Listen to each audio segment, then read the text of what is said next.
I never imagined that losing someone you love could bring not only grief, but completely unexpected trials. My grandmother Lydia passed away quietly in her sleep, just the way she had always wished. She was 87, and for the last few years she had lived alone in her spacious apartment, refusing any help and proudly saying that as long as she could walk and think for herself, she wouldn't let anyone fuss over her. I visited her every week, brought her groceries, cleaned up, or simply sat beside her and listened to her endless stories about the past, about the time when she was young and beautiful, when the whole world seemed full of possibilities. After the funeral, the notary invited me to his office. I came alone, without my husband Ethan or my parents. For some reason, I wanted to be alone with her memory, to hear the last wishes of this remarkable woman in silence, without anyone else present. The notary turned out to be a middle-aged man with kind gray eyes and a warm smile. He seated me in a soft chair across from his massive wooden desk, took a folder from the safe, and began reading the will. What I heard made me freeze. My grandmother left everything to me, absolutely everything. A 5-room, 120-square-meter apartment in the city center, which she had received many years ago thanks to the achievements of my late grandfather, who had worked at a major factory. 2 cars, an old but well-kept sedan she drove until she was 80, and a completely new SUV she bought a year ago for reasons nobody understood, and a large sum of money in her bank account saved over a lifetime of frugality. I sat there holding the documents, unable to believe it. She had never told me about her plans, never hinted that she would leave me such an inheritance. I always assumed she would divide everything between me and my cousin Sandra, the daughter of her younger son, but no. Everything was left to me. Only me. When I stepped outside the notary's office, it was already getting dark. A damp October fog wrapped the city. Street lights were turning on one by one, casting a dull yellow glow over the wet pavement. I got into my old car, the one Ethan and I bought on credit 5 years ago and were still paying off, put my hands on the steering wheel, and just sat there, staring into nothing. Thoughts swarmed in my head, so different and so contradictory that I couldn't catch a single one to think it through properly. Of course, my first thoughts were about my grandmother, how she loved me, how proud she was of me. For her, I wasn't just a granddaughter, but almost a daughter, especially after my mother, her own daughter, began to get sick often and couldn't give me much attention. My grandmother filled that void. She taught me to cook, told me about life, gave me advice. When I met Ethan, she was the first person I introduced him to. I remember how she watched him closely, asked him questions, and after he left, she said, "He's got intelligent eyes, but there's something restless in him. Catherine, make sure that restlessness doesn't spill over onto you." I didn't think much of her words then. I figured it was just grandmotherly caution. But now, sitting in the car with the inheritance papers in my bag, I remembered that conversation, and many other things. How during her last year, she asked me more than once if I was happy in my marriage. How she wondered whether Ethan helped around the house, whether he was involved in raising our daughter Olivia. How she once directly asked me if he was cheating on me. I was surprised and told her of course not, that Ethan and I were a great couple, that everything was fine. She looked at me for a long moment, then nodded and never brought it up again. Now I realized she had known or suspected something. She had noticed what I myself failed to see. Blinded by routine, habit, and the everyday rhythm of our 8-year marriage. Ethan really had changed over the years. He had become distant, cold. He stayed late at work more and more often and spent less and less time at home. Whenever I tried to talk to him about it, he brushed me off, saying he just had a lot of work, that an engineering career demanded constant attention and effort. I believed him. I wanted to believe him because the alternative was too frightening, too destructive for the orderly world I had worked so hard to build. But deep down, I knew. Women always know. We feel these things instinctively, through invisible signals men don't even realize they're sending. The scent of someone else's perfume on his shirt, which he explains away as crowded public transport. A new way of dressing, more attention to his appearance. A phone he never leaves unattended anymore. Always keeps with him, even in the bathroom. A glance that slides past me as if I've become part of the furniture, not worth noticing. I started the car and drove home. On the way, I called my mom and told her the meeting with the notary went well, that I'd explain more when I got home. She didn't ask questions, she just said to say hello to Ethan and Olivia. I promised and hung up. Our apartment was in a residential district, in a standard multi-story building. A two-bedroom on the 4th floor. We bought it right after our wedding with the money Ethan's parents gave us as a wedding gift. My family couldn't help financially then. My dad had just retired, and my mom worked at a library for almost nothing. But they helped in other ways. They renovated the place, bought furniture, took care of little Olivia when I returned to work after maternity leave. When I walked in, Ethan was sitting on the couch with his laptop. Olivia was already asleep. It was almost 10. He looked up at me, and I saw question in his eyes, but he didn't ask it. He just nodded in greeting and looked back at the screen. I went to the kitchen, poured myself some tea, and sat at the table. The papers from the notary were in my bag, weighing on me like a stone. I knew I should tell Ethan about the inheritance. It was the right thing to do. We were husband and wife.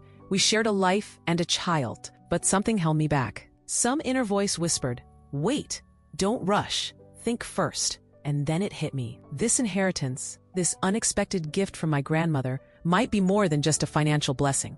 It could be a tool, a way to test what I suspected but was afraid to face. A way to uncover the truth about my husband, our marriage, and what was really hiding behind the facade of stability we showed to the world. The idea came suddenly, like a flash of lightning. What if I didn't tell Ethan the truth, but lied instead? What if, instead of happy news about the inheritance, I told him a sad story about my parents' financial troubles?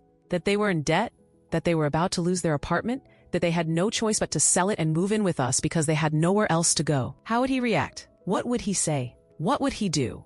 I sat in the kitchen, hugging my warm cup of tea, turning this plan over and over in my mind. It was risky. If Ethan truly loved me, if our marriage was strong, he would be upset, of course, but he'd accept it. We'd find a way to make room for my parents, even though it would be tough in our small apartment. But if my suspicions were correct, if he really had grown distant, if our marriage existed only out of habit and obligation, his reaction would be very different. I finished my tea and stood up. The decision was made. I would test my husband. I would learn the truth, no matter how bitter it might be. Living in uncertainty, in constant doubt and fear, had become unbearable. It was better to know the truth and act on it than build a life on lies and self-deception. I walked into the living room. Ethan was still sitting with his laptop, typing quickly, frowning and biting his lip the way he always did when something bothered him. I sat down next to him on the couch, and he finally pulled his eyes away from the screen. "How was the meeting with the notary?" he asked. There was a hint of curiosity in his voice, but no real concern. Just a polite question to look like he was interested in my life. "It was fine," I said, trying to keep my voice even and calm. "Grandma divided everything between the relatives. I got a small amount of money, and I'll use it for her headstone." He nodded, already turning back to his laptop, but I continued. "Ethan, I need to talk to you about something important." He looked at me more closely now, noticing how serious I was. He closed his laptop and set it aside. "I'm listening," he said, and I noticed a slight tension in his posture, as if he was bracing himself for something unpleasant. I took a deep breath, gathering my thoughts. What I was about to say would set off a chain of events that couldn't be stopped. It was the point of no return. "Mom called," I began, and that part was true. Mom really had called, just about something completely different. "They're in trouble. Serious financial trouble." Ethan frowned. "What kind of trouble?" "Remember the loan Dad took 2 years ago for the renovation? Well, he got involved in some shady investment scheme, trying to make quick money to pay it off. Of course, he lost everything. Now the bank is demanding the money back and threatening to take their apartment." I watched his face, studying every emotion, every flicker of expression. First there was surprise, then something like irritation. Then his features settled into a look of concern. "And what are they planning to do?" he asked. And I heard no warmth, no sympathy. Just a question. "They're selling the apartment," I said, making sure my voice trembled slightly. "They already found buyers. The paperwork will be done in the next few days. The money will go to paying off the debt, and what's left won't be enough to buy even the smallest place." Ethan stayed silent. I could practically see the thoughts racing through his mind as he tried to figure out where I was going with this. "Do they need help?" he finally asked, and now his voice held a note of caution. "They need a place to stay," I answered, looking him straight in the eyes. "Mom wants to know if they can temporarily move in with us, just until they find better jobs and save up for rent." The silence that fell between us was so heavy, it felt like it pressed down on my shoulders, on my chest, making it hard to breathe. Ethan looked at me, and I could see the battle happening behind his eyes. Emotions, Thoughts, things he didn't want to show. Temporarily? He repeated. How temporarily? I don't know, I shrugged. A month, 2, maybe 6, until they get back on their feet. Catherine, you understand we only have a 2-bedroom, he began, and I caught a note of irritation he was trying to hide. We barely have enough space for the 3 of us. Where are we supposed to put your parents? In the living room? And where am I supposed to work? I need a quiet place to concentrate. To do video calls. They're my parents, Ethan, I said, my voice gaining firmness. They helped us when we were starting out. They bought furniture, helped with repairs, watched Olivia. Now it's their turn to need help. I get that, he said, rubbing his face with his hands, a gesture I knew well, something he did when he was nervous. But this isn't permanent, right? Tell me honestly, this is really temporary? They're coming tomorrow evening, I said, not answering his question directly. The apartment sale goes through tomorrow afternoon, and in the evening, they'll move in with us with all their things. I watched him go pale. His hands clenched into fists and then relaxed. I saw him struggling to find words, excuses, some way to refuse without looking like a heartless, selfish man. This is too fast, he finally said. We need time to think this through, to plan. Where will we put their stuff? Where will they sleep? How are we supposed to live as 5 people in a 2-bedroom? We don't have a choice, I said firmly. They're my parents. I can't leave them homeless. I'm not saying you should, he snapped, standing up and pacing around the room. But Catherine, think about it. This will change everything. For us, for Olivia, we won't have personal space anymore. No peace, no quiet. But my parents will have a roof over their heads, I countered. We stood there, staring at each other across the living room. For the first time in a long while, I saw him clearly, without masks, without pretending. I saw irritation, displeasure, even anger in his eyes, and not a hint of compassion, not a trace of willingness to help the people who had once helped us. All right, he finally said, his voice cold and distant.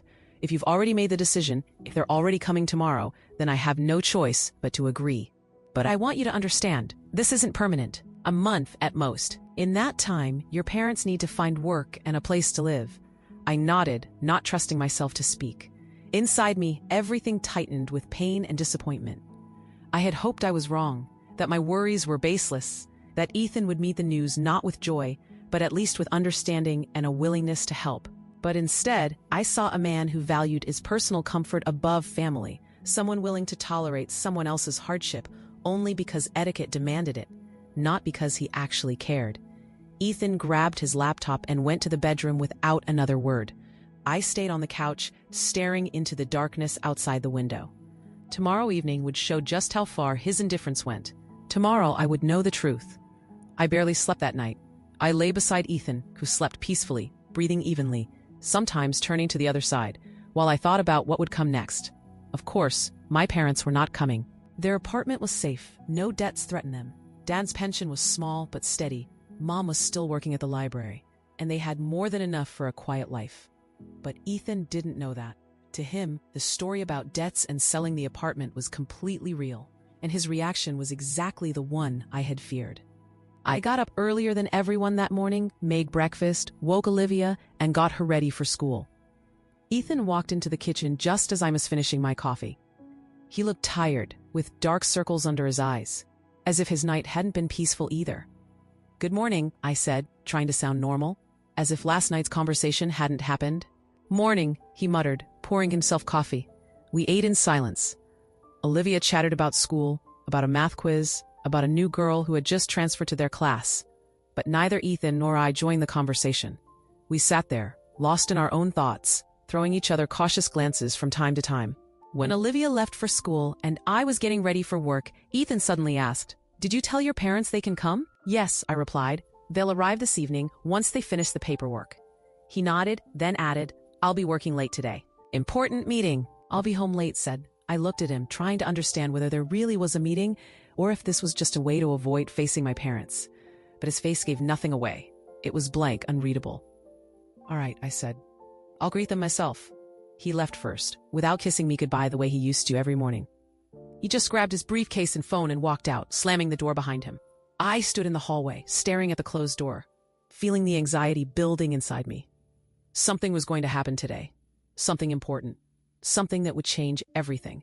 At work, I couldn't focus. I was an accountant at a small office supply company, and normally, my job required attention to detail and concentration. But today I kept catching myself staring at the same spot while my thoughts drifted home to our cramped apartment where something would unfold tonight. My coworker Rebecca, who shared the office with me, noticed my state. "Catherine, you look upset," she said during our lunch break. "What's going on?" I looked at her. Rebecca was 15 years older than me, a wise, experienced woman who'd survived a divorce and raised 2 kids on her own.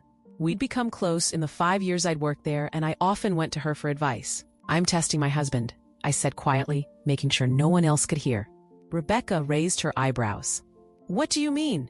I told her about the inheritance, my decision to lie to Ethan about my parents' debt, and his reaction. Rebecca listened silently, nodding from time to time. "Clever," she finally said. "Really clever." A person's true nature always shows under pressure, when their comfort or their plans are threatened. "I'm scared," I admitted. "Scared of what I'll find out. Knowing is always better than not knowing," Rebecca said firmly. "Even when the truth hurts, only with the truth can you make the right decisions about your life." I nodded, knowing she was right. The rest of the workday passed in painful anticipation. I kept checking the clock, counting down the hours and minutes. At 5, I packed up, said goodbye to Rebecca, and headed home. On the way, I called my mom, told her about the plan, asked her not to call tonight so she wouldn't spoil everything. Mom was surprised, maybe even a little upset, that I was using them as part of this test. But after hearing my explanation, she agreed. "Just be careful, Catherine," she said. "Sometimes when we learn the truth, we realize we're not ready to live with it." "I'm ready," I said with a confidence I didn't really feel. When I got home, it was around 6. Olivia was back from school and working on her homework. Ethan, as promised, was nowhere to be found. I walked around the apartment, looking at it through the eyes of someone who was supposedly preparing to host 2 more people. The living room was small, maybe 15 square meters, with a couch, TV, and little table. We could put a folding bed there if my parents really were coming. But their things? Where would we even put their things in this tiny place where every inch mattered? I sat on the couch and waited. Olivia came out of her room and asked when we were having dinner. I told her I'd cook later when her dad came home. She nodded and went back to her homework. Time dragged painfully. 7, 8, 9. No sign of Ethan. I texted him, "Where are you?" He replied half an hour later. "Meeting ran long. I'll be late." I asked, "How late?" No answer. At 10, I put Olivia to bed. She asked why her dad still wasn't home, and I lied, saying he had important work. Once she fell asleep, I returned to the living room and kept waiting. At 10:30, I heard a key turning in the lock. The door opened, and Ethan walked in. He looked anxious, guilty, and on his cheek I noticed a smudge of lipstick. Bright red lipstick, a color I never wore. We stared at each other across the hallway, and in that silence there were more words than any conversation could hold. "Your parents didn't come?" he asked, and in his voice I heard relief. Not concern, not worry. Relief. "No," I said calmly. "The deal fell through. The buyers backed out at the last minute, so they're staying in their apartment." I watched his face relax, watched the weight fall off his shoulders. "That's good," he said. "I mean, it's good for them, that they're not losing their home."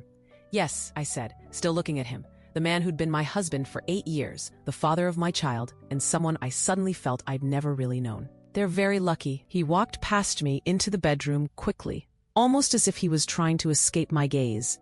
I stood in the hallway, staring at the lipstick stain on his cheek, at his wrinkled shirt, at the look in his eyes. Guilt mixed with relief. I knew exactly what I was supposed to see tonight. If my parents had really come, I would have found an empty apartment. Because Ethan hadn't planned to meet them, he'd planned to leave. But this was only the beginning. Just the first loose thread, and pulling it would unravel the entire knot of lies, betrayal, and deception wrapped around our marriage. And the next day, I saw something that completely shattered my idea of reality. But that would be tomorrow's problem. For now, I had to get into bed beside a man who had just come from another woman, and pretend everything was fine. Pretend I hadn't noticed. Pretend I didn't understand. Because I wasn't ready to confront him yet.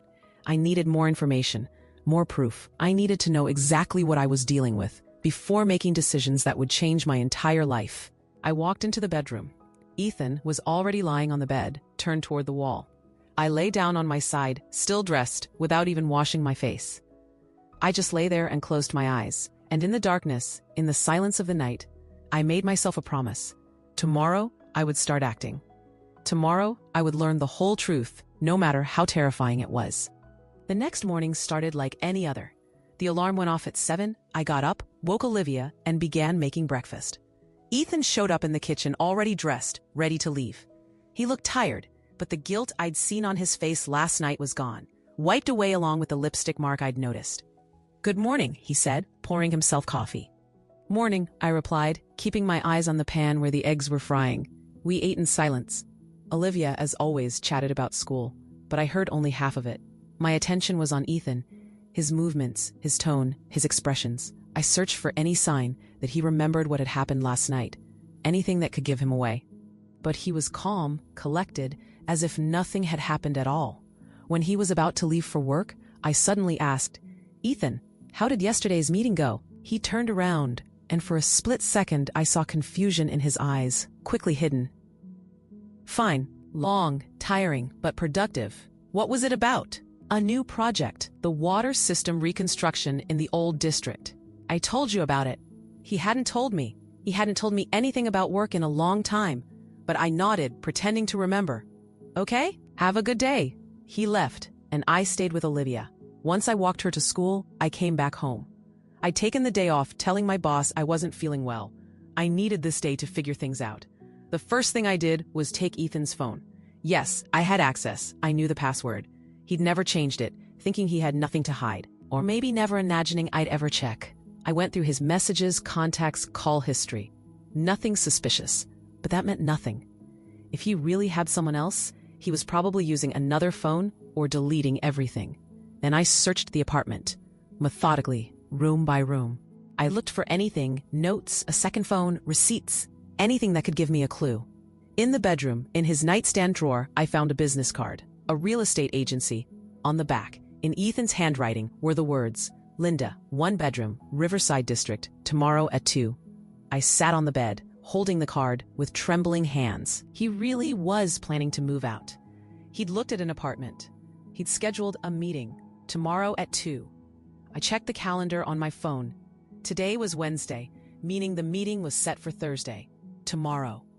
I snapped a photo of the card and put it back in the drawer. My hands were shaking, my heart pounding.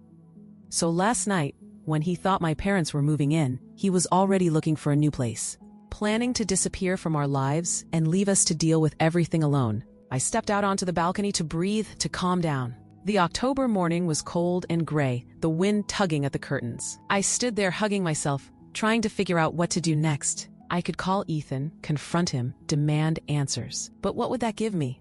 He would deny everything, make up excuses, maybe even claim he was looking for an apartment from my parents, and I wouldn't be able to prove anything. No, I needed real proof. I needed to catch him in the act. Then an idea hit me. Tomorrow at 2, he had a meeting with the realtor. What if I went there, unexpectedly, uninvited?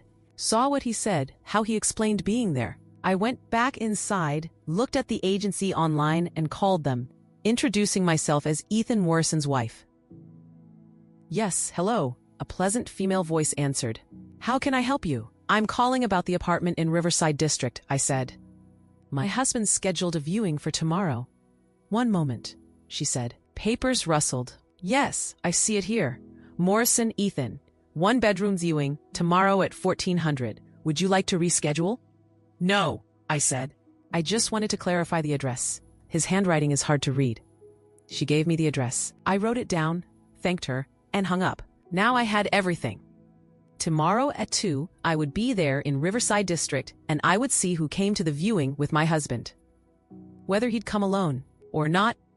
The rest of the day I spent in feverish activity. Cleaning, doing laundry, cooking dinner, checking Olivia's homework. I did all of it automatically, while my mind was elsewhere. I kept replaying tomorrow in my head, imagining what might happen, how I should act, what I should say. In the evening, Ethan came home. He looked tired but content. During dinner, he even cracked a couple of jokes, which surprised Olivia. He hadn't joked in a long time. Afterward, he helped me clear the table, which was rare, then went to shower. I sat in the kitchen, finishing my tea, thinking how the man who had just laughed at the dinner table, this helpful, relaxed person, was the same man who'd walked in yesterday with another woman's lipstick on his cheek. The same man who was preparing to move into a new apartment and leave his family behind. My thoughts were interrupted by the sound of a message on his phone. Ethan had left it on the kitchen table before going to the shower. I looked at the screen. The message was from a contact saved as Alex. I opened it without hesitation. I love you. Can't wait for tomorrow when we'll be together in our new apartment. Finally, you're free from that dead weight. I read and reread those words, unable to believe my eyes. Alex was a woman. The one whose lipstick he wore last night. The woman he was moving in with. And she called me and my daughter dead weight. The shower turned off, and I quickly put the phone back on the table. A minute later, Ethan walked out, fresh from the shower, a towel around his shoulders. You got a message, I said, keeping my voice even. He picked up the phone, looked at the screen, and for a moment his face twisted. Then he forced himself to relax and smiled. Alex, a colleague. I lay down in bed and closed my eyes, but sleep wouldn't come. I lay there in the darkness thinking about how tomorrow everything would change. Tomorrow I would finally learn the whole truth. I would see this woman. I would hear either a confession from Ethan or another lie, and then I would decide what to do with this marriage, with this life that was falling apart right before my eyes. Thursday morning, I woke up with a kind of cold, steady determination. I took Olivia to school, saw Ethan off to work, and told him I'd go to the office later because I needed to finish something at home. He didn't ask any questions, just nodded and left. By 1:30, I was already standing near the building in Riverside District, an old 5-story building, and according to the sign at the entrance, a 1-bedroom apartment on the 3rd floor was for sale. I stood a short distance away, near the bus stop where I had a clear view of the entrance, and waited. At 2:05, a taxi pulled up, and a woman stepped out.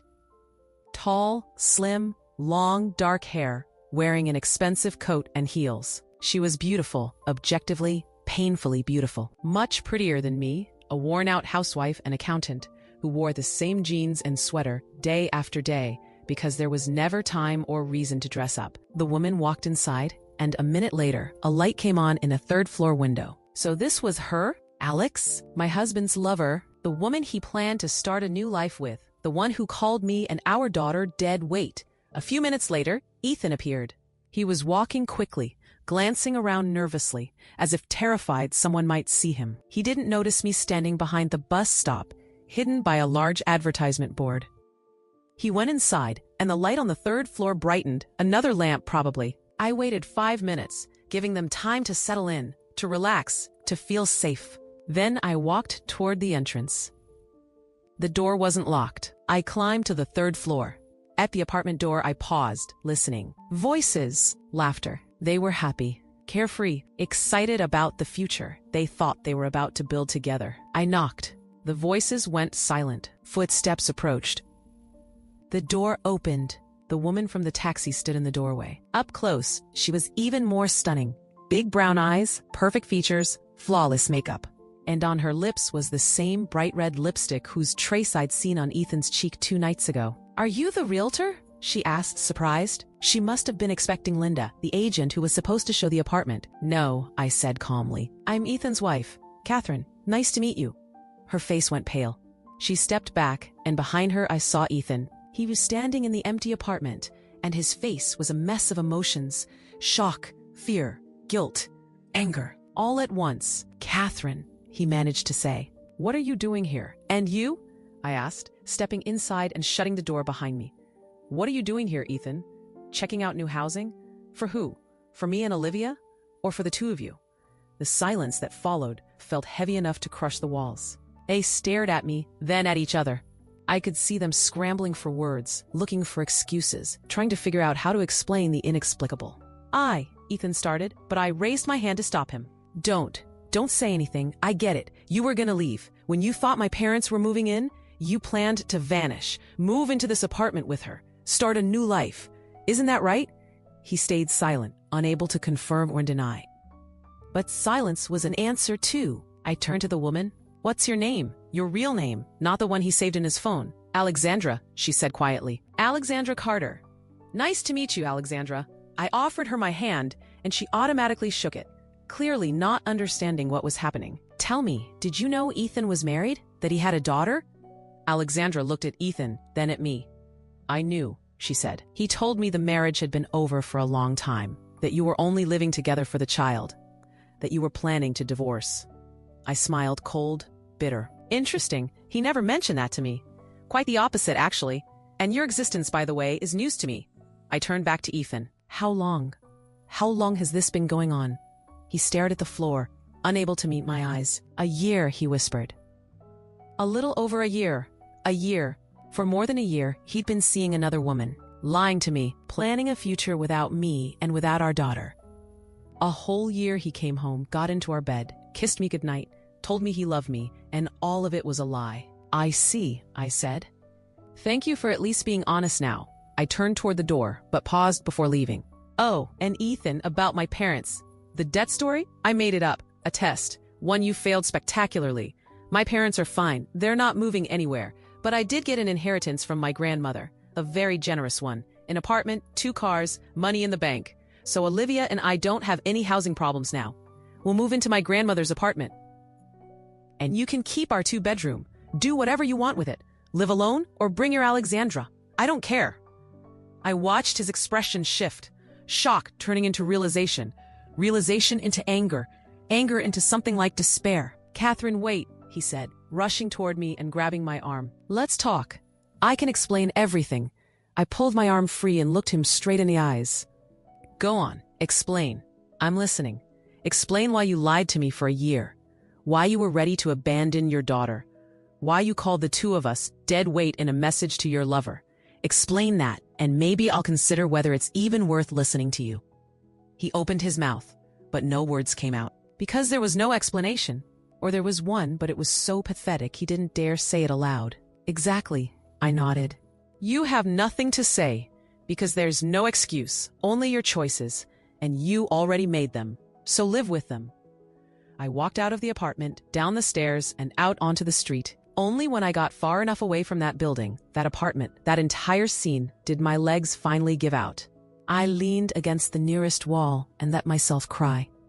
For the first time in all these days, I cried, not from grief, not from self-pity, but from relief. Relief that I finally knew the truth.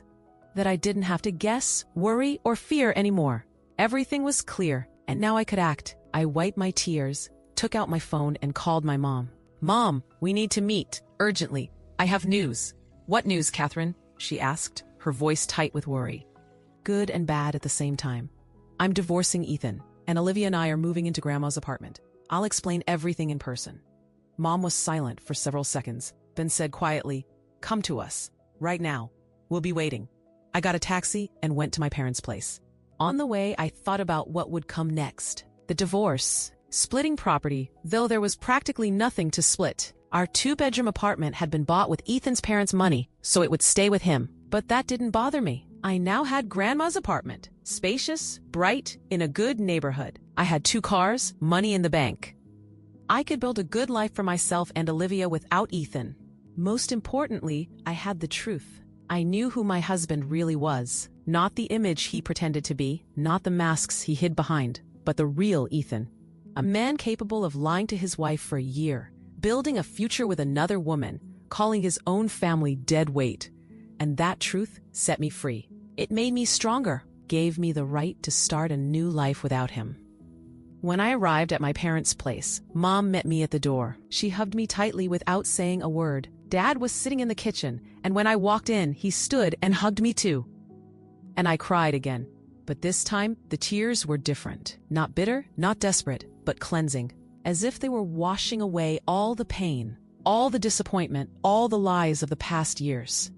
I told them everything. About the test, about Ethan's reaction to the fake news of my parents' move, about the business card, the message on his phone, what I saw in Riverside District. They listened silently. Dad's face darkened with anger, and Mom's with pain. Not for herself, but for me. For her daughter, betrayed by a man they had trusted. What are you going to do now? Mom asked when I finished. Divorce him, I answered firmly. No other option. I can't live with someone who treated me like that. And I don't want Olivia growing up watching that kind of relationship. Better an honest divorce than a fake marriage. Dad nodded. The right decision. And about housing, Olivia and I will move into Grandma's apartment, I said. There's plenty of space for us. And for you too, if you ever want to stay over. Mom smiled through her tears. We're always here for you, Catherine. Always, no matter what. I knew it was true. No matter what happened, I had a family. A real family, one that wouldn't betray me, one that would help and support me.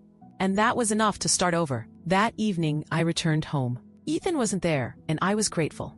I wasn't ready to see him or speak to him. I needed time to gather myself, to prepare for everything that was coming next. Olivia was in her room doing homework. I sat down beside her on the bed. Olivia, we need to talk about something important. She looked up immediately. My smart girl always sensed when something was wrong. What happened, Mom? I took a deep breath. Your dad and I were going to get divorced. This isn't your fault. You have to understand that. These are adult problems we weren't able to solve. Olivia was silent, tears rising in her eyes. But why? She whispered. You love each other. We thought we did, I said honestly. But sometimes love fades, and it's important to admit that in time so we don't hurt each other more. And me? What about me? You'll be with me, I said, hugging her. We're moving into Great-Grandma Lydia's apartment. You remember it, right? Big, bright, with 2 balconies. You'll have your own room, much bigger than this one. And your dad will visit you and spend time with you. We just won't live together anymore. Olivia started crying, burying her face in my shoulder, and I stroked her hair, fighting my own tears. This was the hardest part, explaining to a child that her world was changing forever, that the family she knew would no longer exist in the same way. But I knew I was doing the right thing. Better honesty and a new beginning than lies and toxic peace. When Olivia calmed down, I tucked her into bed and stepped out onto the balcony. The night was cold and clear, the stars bright above the city. I stood wrapped in a blanket, thinking about the future, about raising my daughter alone, about rebuilding my life from scratch, about whether Ethan would ever forgive me for the test I'd set, for exposing him. Then I realized I didn't care whether he forgave me or not, because it was me who would have had to forgive him for a year of betrayal, for deception, for calling his own family dead weight, and I wasn't going to forgive him. I was going to move on, without him, stronger, wiser, freer. Ethan came home late that night. I heard the door open, heard him walk into the bedroom. I lay still, pretending to be asleep, but I felt him there. He sat on the edge of the bed and stayed silent for a long time. Then he whispered, Catherine, I'm sorry. I messed everything up. I'm an idiot. I don't know what came over me. I didn't answer. I kept my eyes shut, waiting to hear what else he'd say. I thought I wanted a different life, something exciting, passionate, without obligations or routine. Alexandra felt like the embodiment of that life. But today, when you left, when I was alone with her in that empty apartment, I realized I made a mistake. That real life is here, with you and Olivia. Even with the routine, even with the problems. Because this is home. This is my family.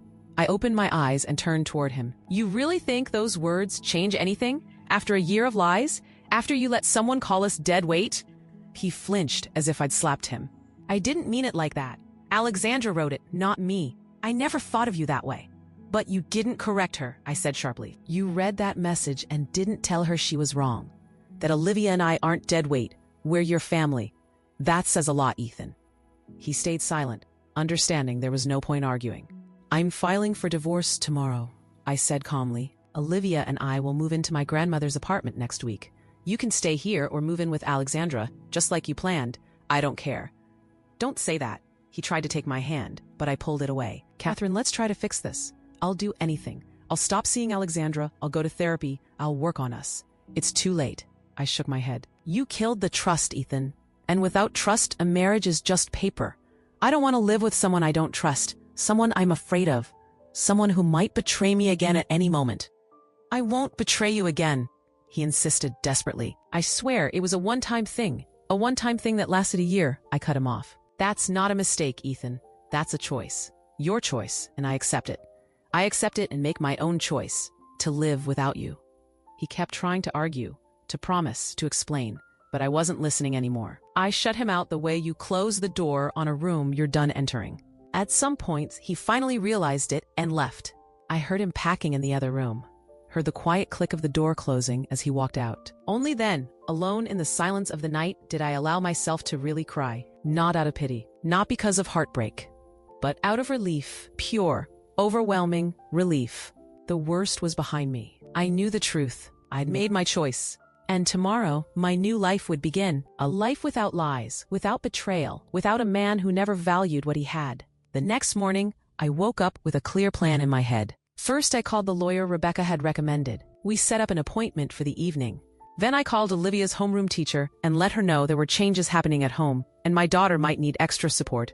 After that, I took a day off work and went to my grandmother's apartment. I'd had the keys for years. Grandma gave them to me just in case long before she passed.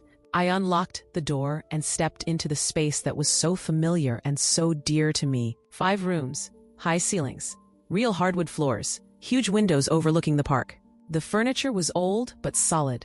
A light renovation would freshen things up, but the apartment itself was in great condition. I walked through each room, imagining how Olivia and I would live here. Her room, big and bright, with its own balcony. My bedroom, the spacious living room where we'd spend evenings together. The kitchen where I'd cook the way Grandma used to.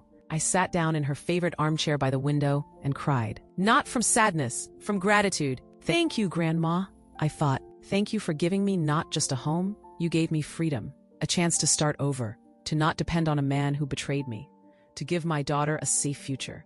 I sat there looking out at the autumn park, the yellow and red leaves swirling in the wind, and felt something inside me falling away too. My old life, old illusions, old hopes drifted off like those leaves, and in their place something new appeared. Stronger, steadier, mine. That evening I met with the lawyer. Pam Mosley turned out to be a calm, sharp woman in her 50s with intelligent gray eyes.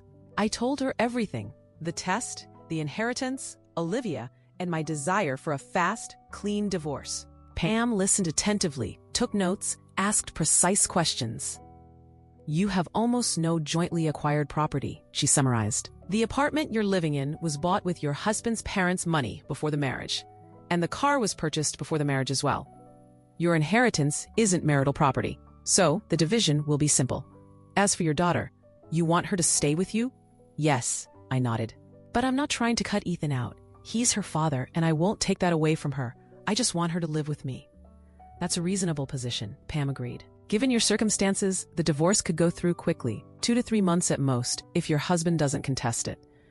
2 to 3 months felt like forever, yet I knew the process had to run its course, so everything would be final and irreversible. I'm willing to wait, I said, as long as it's done properly. We went over the details, signed the agreement for legal representation, and when I left her office, I felt I'd taken another step toward my new life. At home, a surprise waited for me. Ethan was sitting in the kitchen, and next to him was Alexandra. Both looked upset, guilty, lost. What are you two doing here? I asked, stopping in the doorway. Alexandra stood up, nervously twisting her handbag in her hands. I wanted to apologize, she said. For everything. I didn't know Ethan was lying to you. He told me you two lived separately, that the divorce was already in motion. I never wanted to break up a family. I looked at her, trying to decide whether to believe her. She seemed genuinely remorseful, but who knew? Maybe she was just a good actress. So what changed? I asked. Why say this now, after I already found out? Alexandra lowered her eyes. I talked to Ethan after you left that apartment.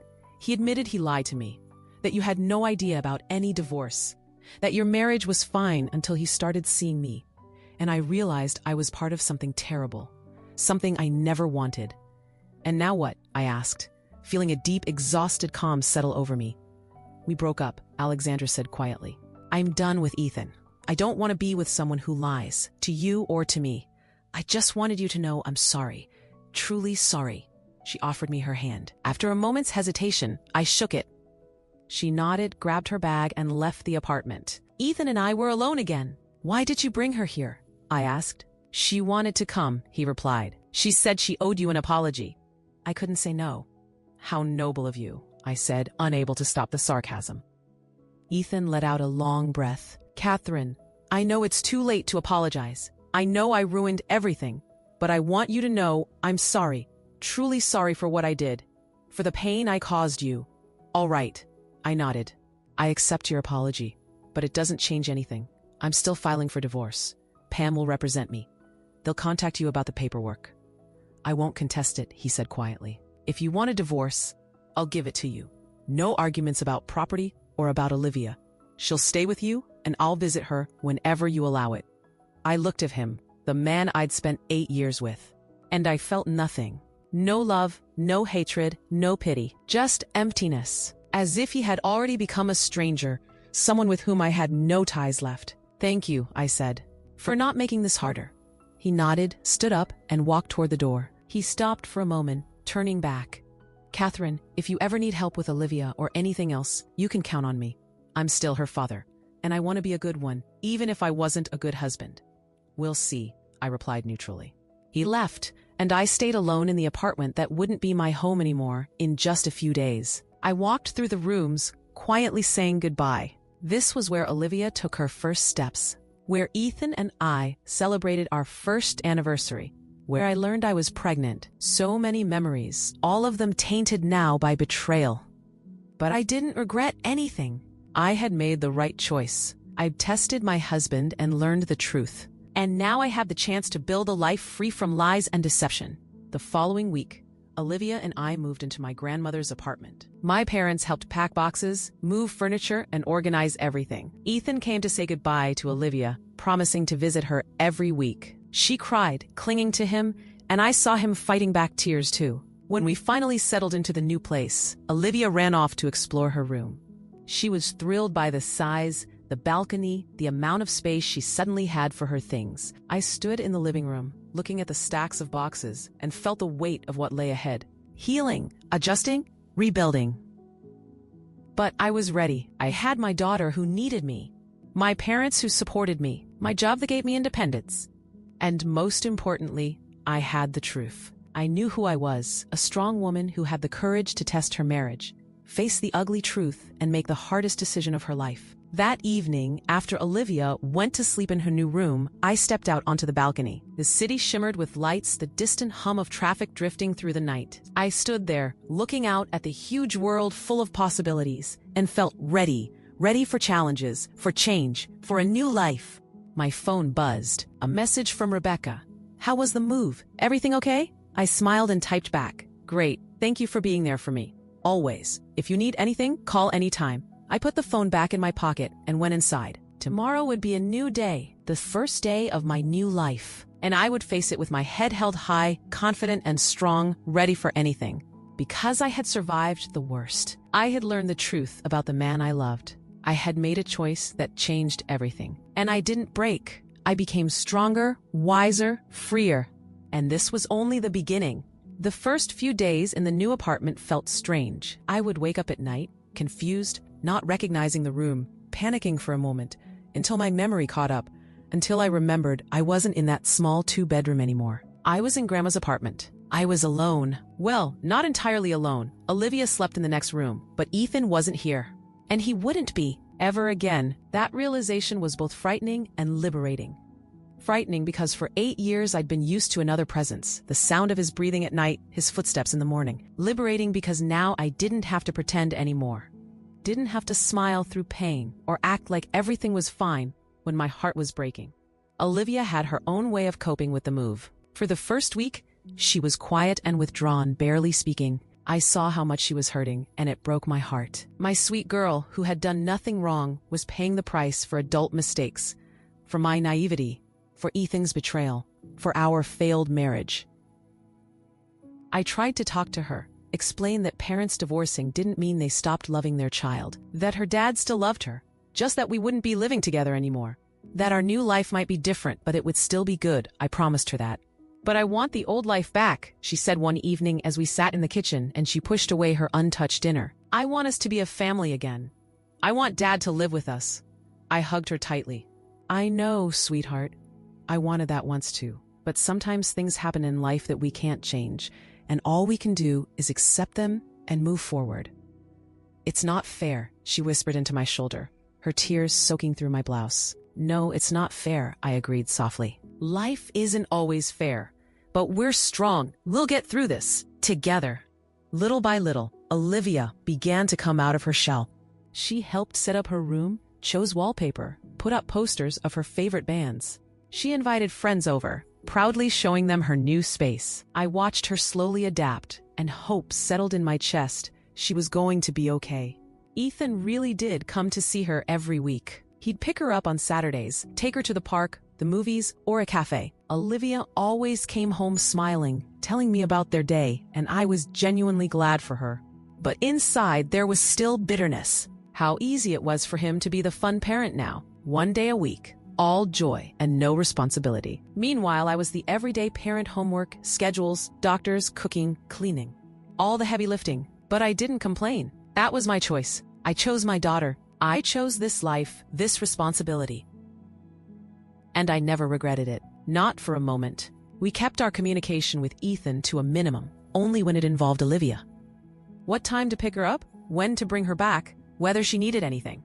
He always agreed, never argued, never tried to manipulate the situation through our daughter, and I was grateful for that. At least in this one thing, he behaved decently. The divorce was moving forward slowly but steadily. Pam kept me updated on every step, explained what needed to be done and when. Ethan, as promised, didn't object to anything and signed every document without a fight. I didn't ask him for child support. I had my grandmother's money, my job, I could take care of my daughter on my own. But he insisted, saying he wanted to help, that it was his responsibility as a father. We settled on an amount that covered half of Olivia's expenses. Life gradually found a new rhythm. I was still working as an accountant. Olivia was still going to school. My parents came often. They helped with minor repairs, cooking, or simply spent time with their granddaughter. My mom told me she was proud of me, that not every woman would have the strength to leave a cheating husband, especially with a child. "You're strong, Catherine," she said one evening as we sat in the kitchen drinking tea while Olivia did her homework in her room. "Stronger than I was at your age." "Why do you say that?" She hesitated for a moment, then spoke quietly.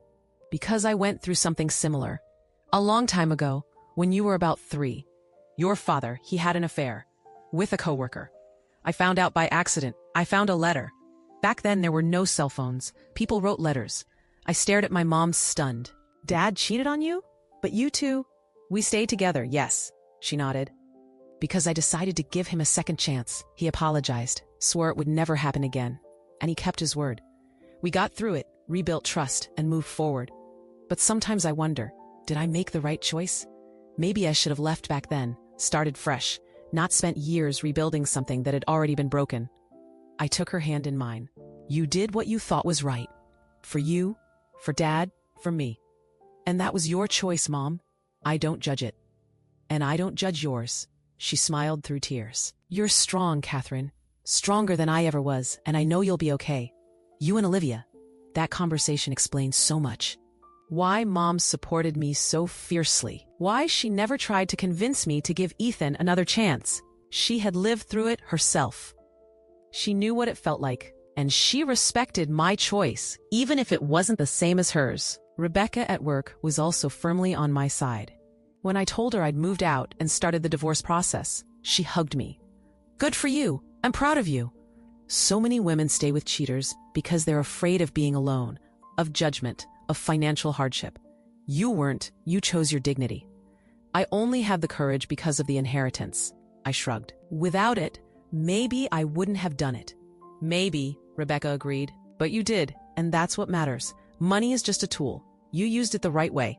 We sat at the cafe across from the office during lunch, sipping coffee and picking at our salads. I told her about the new apartment, about how Olivia was settling in, about the weekly visits with Ethan.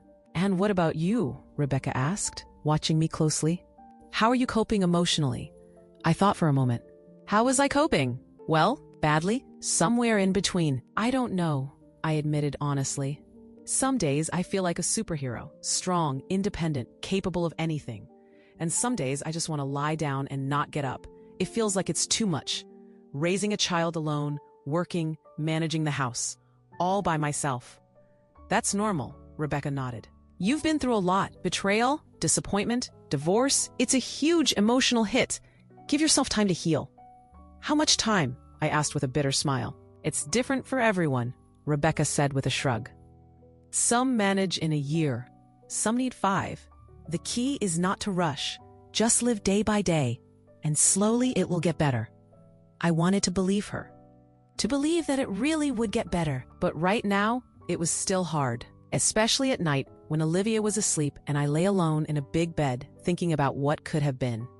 If things had gone differently, if Ethan had never met Alexandra, if I had never set up that test, if we had just kept living in blissful ignorance. But no, I didn't regret it. Better the bitter truth than a sweet lie. Better to be alone and honest than together in a constant deception. 3 months passed after the move. The divorce was nearly finalized. We were just waiting for the court's final decision. I'd gotten used to my new life, the new home, the solitude. Olivia had adapted too. She was more open, laughing again, spending time with friends. Ethan continued visiting her every week, and their relationship stayed warm. But one Saturday, when he came to pick Olivia up, he asked to talk to me alone. I was surprised, but agreed. We stepped out onto the landing while Olivia finished getting ready. "What's going on?" I asked when I saw the uneasy, almost guilty look on his face. "I'm seeing someone," he blurted out. "Not Alexandra, we really are finished. Someone else. Her name is Nadine. We met a month ago and I wanted you to know before I tell Olivia." I looked at him, searching for any feelings, pain, anger, jealousy. And he's nothing, just a kind of strange neutrality. "And?" I asked. "Why are you telling me this?" "Because Nadine wants to meet Olivia," he said. "And I wanted to ask your permission. I don't want to do anything behind your back."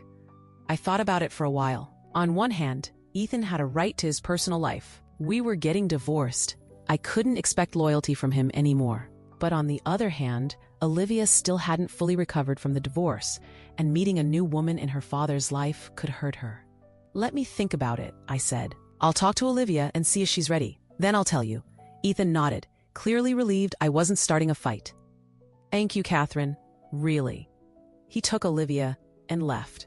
I went back inside and sat in the kitchen for a long time, processing what he'd told me.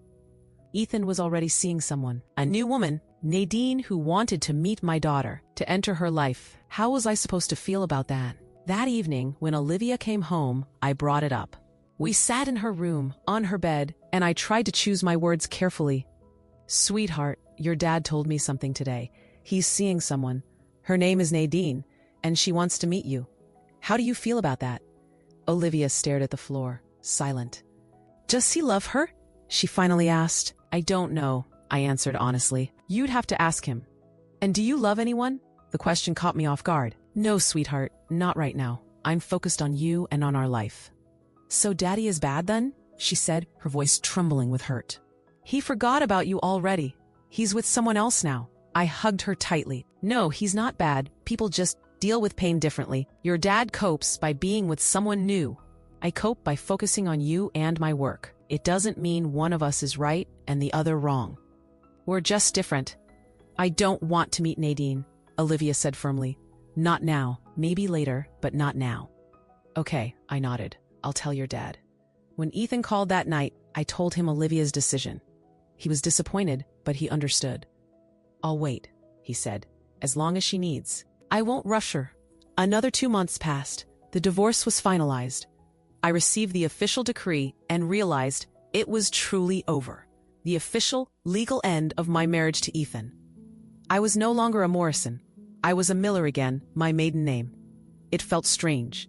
I'd carried the name Morrison for 8 years, grown used to how it sounded, and suddenly I was a Miller again, as if those 8 years had never happened, as if I'd been thrown back into the past, into the life of a girl I no longer was. But I wasn't that girl anymore. I was older, wiser, tougher. I had a child, years of experience, scars, and strength, a lot more strength than before. Rebecca suggested we celebrate the end of the divorce, go out for dinner or to a club, have a drink, relax. I agreed. I left Olivia with my parents overnight, and Rebecca and I drove downtown. We picked a quiet restaurant with live music, ordered wine and a few appetizers. Rebecca raised her glass. "To your freedom, to your new life, to making the right choice and not regretting it." I clinked my glass with hers, took a sip, and for the first time in months, I felt something close to happiness. Not joy, but peace. A calm certainty that I was on the right path. We talked, laughed. Rebecca told me about her own divorce 15 years ago, how hard the first years were, how terrified she'd been to raise kids alone. But she did it, raised 2 great young adults who now lived their own lives. "You'll make it too," she told me, looking me straight in the eyes. "I have no doubt. You've got everything you need. Brains, strength, resources. Just don't give up." "I won't," I promised. And it wasn't an empty promise. It was a vow to myself. When we left the restaurant, it was past midnight. The city was glowing, full of people enjoying the warm May evening. I watched them, happy faces, couples holding hands, groups of friends laughing, and felt that I belonged to that world too, that my life was moving forward, no matter what had happened. Rebecca hugged me goodbye. Call anytime, for anything. Thank you, I whispered, for everything. Don't mention it, she smiled. Women should stick together. I went home to my big, quiet apartment and didn't feel lonely. For the first time, I felt free. Free to be myself, to live the way I wanted, not the way anyone expected me to. The next morning, I drove to my parents to pick up Olivia. She greeted me with a bright smile and told me all about the park, feeding ducks, eating ice cream. I listened and understood. I had done the right thing. Olivia was happy, even after the divorce. She had people who loved her, who were always there. Mom, when are we going to the ocean? She asked on our way home in one of the 2 cars I inherited from my grandmother. This summer, I promised. We'll pick a nice place and go. Maybe with Grandma and Grandpa. Yay! Olivia clapped her hands. I want to go to California. Grandma said it's beautiful. California it is, I smiled. And we really did go in July. Olivia, my parents, and I. We rented a house near the ocean and spent 3 weeks there. Sunbathing, swimming, walking along the boardwalk, going on trips. It was my first vacation after the divorce, and it turned out to be surprisingly calm, peaceful. Olivia blossomed. She ran on the beach, played with other kids, laughed constantly. I watched her and realized we made it. We both made it. Life goes on, and it is beautiful, despite everything. One evening, after Olivia and my parents had gone to sleep, I stepped out onto the balcony of our rental house. The ocean murmured below. The stars glowed brightly above. I stood there, breathing in the salty air, and thought about how much my life had changed in just a year. A year ago, I was Ethan's wife. I lived in a cramped 2-bedroom apartment, worked from morning till night, dragged myself through the same routine every day, and didn't even realize something was wrong. I lived inside an illusion of stability, unaware that my husband was cheating on me, that our marriage was hanging by a thread. And now I'm free. I know the truth. I live in a spacious apartment. I can afford vacations. I can give my daughter the future she deserves. Yes, I'm on my own, but I'm not lonely. I have Olivia, my parents, my friends. I have a job I love, goals, plans, dreams. And most importantly, I have self-respect. I didn't accept betrayal. I didn't look the other way. I tested my husband, learned the truth, and made a hard but right choice. And I'm proud of myself for that. My phone buzzed in my pocket. A message from Ethan. How's the trip? Tell Olivia I miss her and that I can't wait to see her when you're back. I wrote back. The trip is great. I'll tell her. A year ago, a message like that would have set my emotions on fire. Hurt, anger, the urge to reply with something sharp. But now, I felt nothing but calm. Ethan is my daughter's father. Nothing more, nothing less. We have a child together, and we need to stay civil for her sake. And I can do that. Without drama, without yelling, without manipulating each other.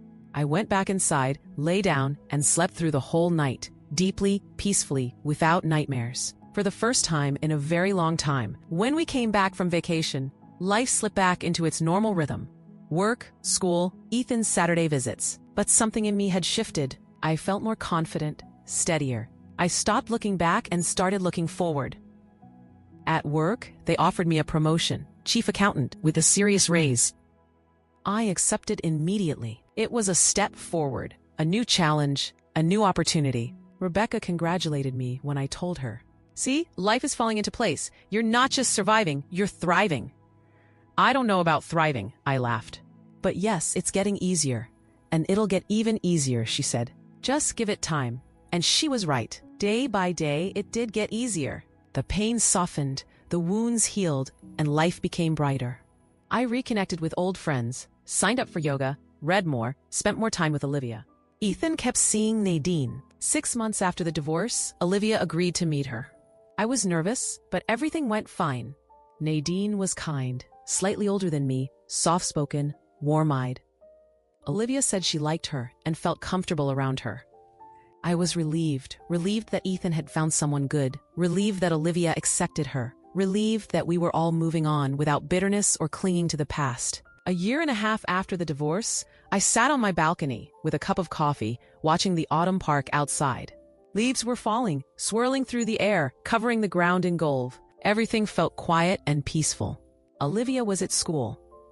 I'd taken the day off just for myself, something I rarely did. I was always busy with work, the house, my daughter. But today, I decided to simply be, to think, to dream. My phone rang, an unfamiliar number. I hesitated, then answered. Hello? Hello, is this Catherine Miller? A pleasant woman's voice asked. Yes, my name is Alexis Stevens. I'm calling from a nonprofit that supports single mothers. We're looking for volunteers to help women in difficult situations. Your name was recommended to us by Rebecca Mosley. Of course. Rebecca was always involved in something meaningful. And how can I help? I asked. We're searching for people who've gone through divorce and single parenthood, people willing to share their experience, lead support groups, listen, guide, simply be there. I paused. I had been through a lot. Maybe my story could help someone else. Yes, I said. I'd like to help. Tell me more. And so I became a volunteer. Once a week, I met women who were struggling. Some had just divorced and didn't know how to live now. Some suspected infidelity, but were afraid to confront it. Some were victims of abuse, searching for a way out. I listened to their stories, shared mine, offered advice when I couldn't. Sometimes I just sat beside them in silence. Sometimes that was all someone needed, to know they weren't alone, that someone understood their pain. This work made my own story feel meaningful, like everything I went through wasn't in vain, like my experience could help someone else survive. And that mattered to me. Olivia grew up. She turned 12, more independent, more confident. She had friends, hobbies, dreams. She studied well, danced, drew. And I was proud of her, proud that despite the divorce, she was growing up happy and whole. Ethan married Nadine. They invited Olivia and me to the wedding. I hesitated, but Olivia really wanted to go. So I did. For her, it was a small ceremony, intimate and warm. I sat in the last row, watching Ethan and Nadine exchange vows, and felt nothing. No pain, no resentment, no sadness. Just peace. It was his life now. His choice. And I had mine. After the ceremony, Ethan walked up to me. Thank you for coming. It means a lot, to me and to Olivia. You're welcome, I said. I'm glad things worked out for you. And for you, he said, studying me. You've changed, Catherine. You're stronger now. Life changes people, I shrugged. Especially hard times. I regret what happened between us, he said quietly. I regret the pain I caused, but I'm glad you moved on, and that we can stay civil. For Olivia. We're not friends, I told him honestly, but we're partners in raising our daughter. And that's enough. He nodded, understanding I was right. We couldn't be friends after everything that had happened, but we could be civilized adults raising a child together, and that mattered more than friendship. Another 6 months passed. I turned 35. My parents threw me a birthday party, invited friends and coworkers. It was loud, fun, warm. I looked at all the people who came to celebrate with me and realized I wasn't alone. I had family, friends, support. Rebecca gave me a book called The Art of Being Happy Alone. Read it, she said. There's a lot of wisdom in there. I read it and realized that this was exactly what I'd been learning for the past 2 years. The art of being happy with myself, not depending on someone else for happiness. Not waiting for someone to come and make my life better, but making it better myself, day by day, hour by hour, minute by minute. I started traveling more. With Olivia, with my parents, sometimes alone. I discovered new places, new cultures, new experiences. And with every trip, I felt my world expand, felt myself becoming richer on the inside. Work was going well. I handled my responsibilities as chief accountant. My team respected me. Management valued me. I earned a good salary and could afford a lot of things. But the most important part, I was happy. Not with the loud, euphoric kind of joy, but with a quiet, deep sense of being content with my life. I knew who I was. I knew what I wanted, and I knew I could reach it. One day, sitting on my balcony with a cup of tea, I remember the day I first came to my grandmother's apartment after inheriting it. I remembered how I sat in that same armchair and cried from gratitude. Gratitude to my grandmother for giving me not just an apartment and a couple of cars, but freedom, the chance to rebuild my life. And then I realized she had given me something even greater, a lesson. A lesson that real value isn't in money or property, but in freedom of choice. in the ability to live the way you want, not the way others expect you to, in the courage to face the truth and act on it. Thank you, Grandma, I thought. Thank you for everything, for the inheritance, for the lessons, for the love. You changed my life. You made me stronger, wiser, freer. I finished my tea and went back inside. Olivia was in the living room, doing homework. I sat beside her and hugged her. I love you, sweetheart, more than anything in the world. She looked at me, surprised. I love you too, Mom, but why are you saying that right now? No reason, I smiled. I just wanted to. She hugged me back, and we stayed that way, wrapped in each other's arms, in the quiet safety of our home. Our warm, safe home, where no one lies to us, betrays us, or hurts us. And in that moment, I realized I'd come full circle. From a naive, trusting wife who didn't see the obvious signs of betrayal, to a strong, independent woman who knows her worth.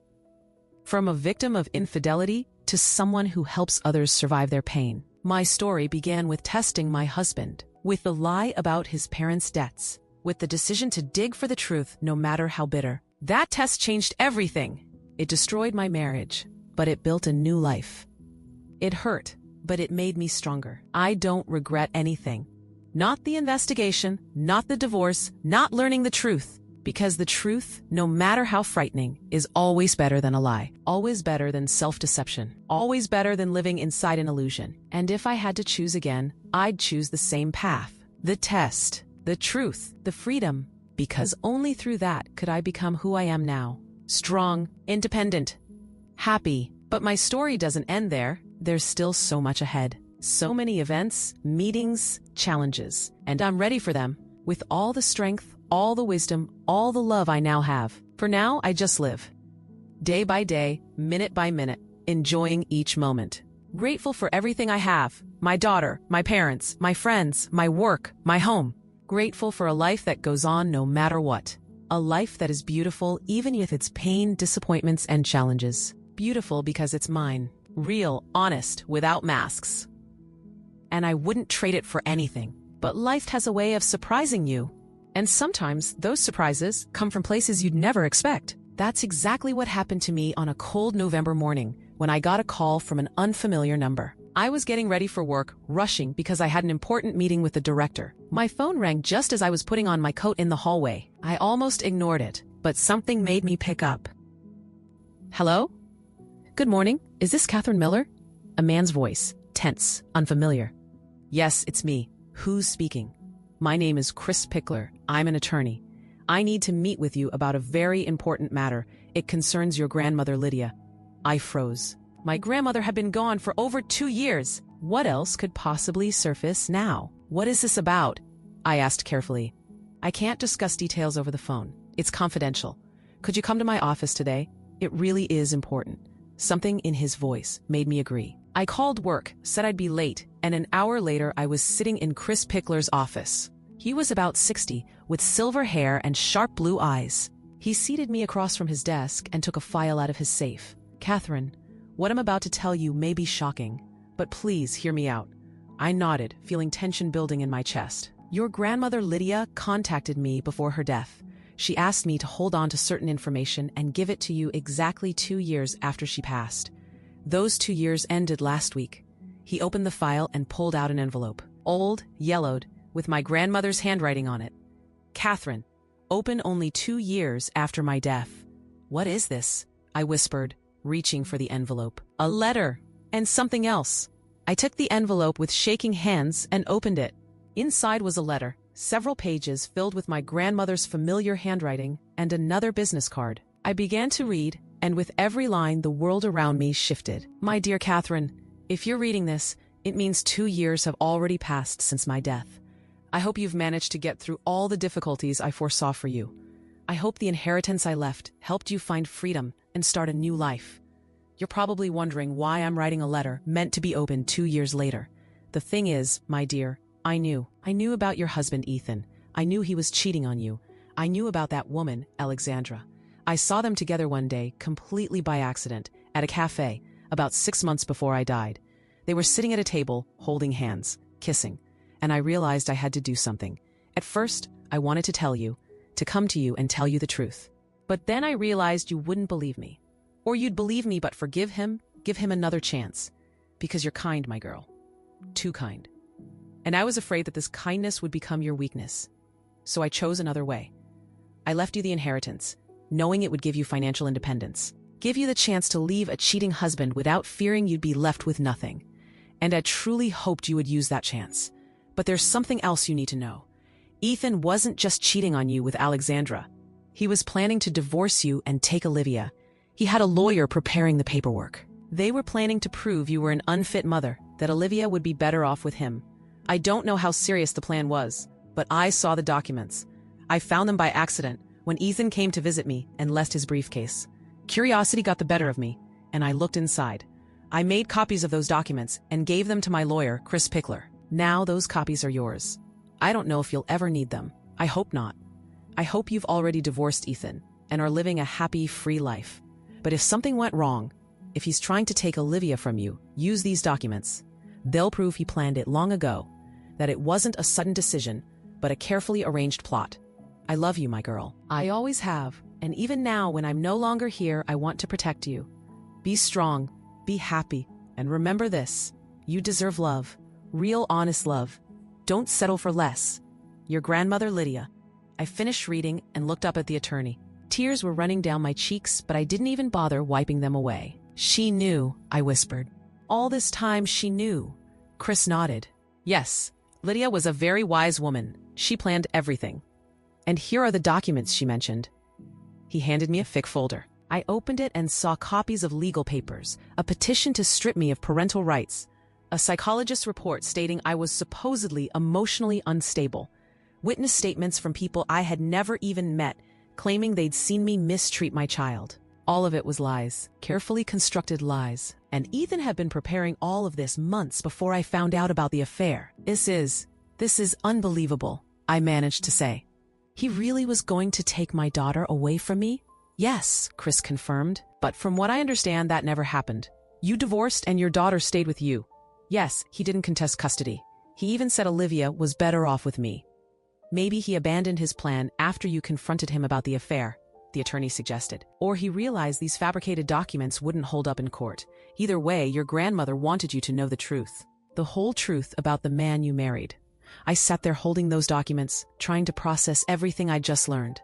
Ethan hadn't just cheated on me. He had planned to destroy my life completely, take my daughter, paint me as an unfit mother, leave me with nothing. And if it weren't for my grandmother, if it weren't for the inheritance that gave me the chance to start over, who knows how it all would have ended. Thank you, I said to the attorney, for keeping these documents, for doing what my grandmother asked. You're welcome, he said with a gentle smile. That was my duty, and an honor, really, to carry out the last wish of a woman like Lydia. I walked out of his office in a daze. I sat in my car, but didn't start the engine. I just sat there, holding my grandmother's letter and the folder of documents. My world flipped again, just as it had 2 years ago, when I learned about Ethan's affair. But this time, the feeling was different. Not pain, not shock, something deeper. Gratitude. My grandmother had protected me even after her death. She had done everything she could to help me. She gave me not just money and an apartment, but a shield against a man who wanted to wreck my life. I pulled out my phone and called my mom. Mom, you need to come over. Right now, I have news. Really important news. An hour later, we were sitting in my kitchen.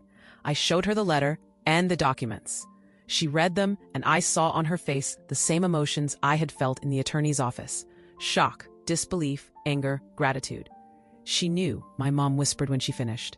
Your grandmother knew all of this and never told us.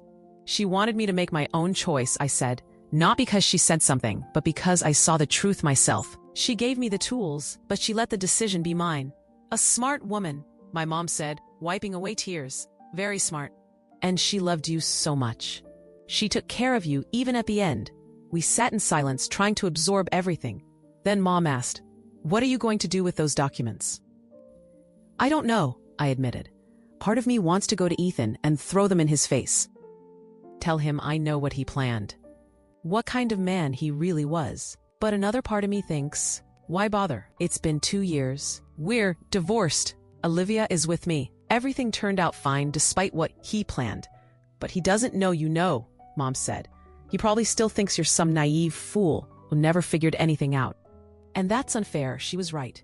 Ethan had no idea I knew he once planned to take Olivia from me. He thought he got lucky, that I didn't fight the divorce, didn't demand more money, didn't cause a scene. But the truth was, I had all the leverage. I just didn't know it then. I'll think about it, I said. Maybe I should talk to him. Not for revenge, just so he knows I'm not the weak woman he thought I was. That evening, after Olivia went to bed, I sat on the balcony and reread my grandmother's letter. Every word was filled with love, with foresight, with fierce protection. She had known me better than I knew myself. She knew my kindness, my tendency to forgive, my belief in people. And she used that knowledge to shield me. When I first got the inheritance, I thought it was a blessing from fate. But now I saw it for what it was, a carefully crafted plan. She gave me everything so I'd have the strength and means to leave Ethan. And she arranged for the truth to come to me much later, when I was strong enough to face it. And next day I called Ethan. We need to talk. Alone. Without Olivia. He was surprised but agreed. We met in a cafe near my place. He arrived on time looking uneasy. What's going on? He asked as he sat down. Is Olivia okay? Olivia is fine, I said. This is about something else. About you. About the plans you made 2 years ago. I saw him pale, his hands clenched into fists beneath the table. I don't know what you're talking about. Don't pretend. I pulled the folder from my bag and set it on the table. I know everything. That you planned to take Olivia from me. That you had fake evidence prepared. A psychologist's report, witness statements, everything. I know it all. Ethan stared at the folder, and I watched a whole storm of emotions cross his face. Fear, shame, confusion. Where did you... It doesn't matter where, I cut him off. What matters is that I know. And I want to hear your explanation. Why? Why were you going to take my daughter? He stayed silent for a long time. Finally, he said quietly, it was Alexandra's idea. She wanted us to be a family, me, her, and Olivia. She kept saying Olivia would be better with us, that you didn't have enough resources to take care of her properly, that you were always working and not paying her enough attention. And you believed her? I asked, unable to hide the disbelief in my voice. You? Olivia's father believed a random woman over me, her mother? I was in love, he said, finally meeting my eyes. Stupidly, obsessively in love. And Alexandra knew how to manipulate me. She convinced me it was the right thing to do, that Olivia would be better off, that you'd be fine on your own, that you'd find your own life eventually. How touching, I said with icy sarcasm. Such noble concern for my future. I'm not proud of it, Ethan said quietly. It's one of the worst things I've ever done. But after you found out about the affair, after we divorced, I realized I couldn't do it. I couldn't take Olivia from you, because no matter what happened between us, you're a good mother, the best mother she could have. I let his words sink in. Part of me wanted to hit him, scream at him, tear him apart for even thinking about taking my child. But another part, the calmer, stronger part, knew it wouldn't change anything. The past was the past. Ethan made his choices. I made mine. And here we were, 2 years later, two people connected only by a child. So why are you telling me this now? He asked. Why meet me? To watch me squirm? No, I said, shaking my head. To close this chapter. For good. So you know that I know? And I'm not some naive fool you can manipulate. That I have, and always had, the resources to protect myself and my daughter. I stood up and picked up the folder. These documents stay with me. As a reminder not to trust blindly. To protect what matters. And as insurance, if you ever decide to try taking Olivia again, I will use them. And you know I will. Do we understand each other? Ethan nodded, unable to say a word. Good. Then we can keep working together as civilized co-parents. No manipulation, no hidden plans. Just two adults doing what's best for their daughter. I walked out of the cafe with my head held high. And for the first time in a very long time, I felt completely, absolutely free. I knew the whole truth now, every bit of it.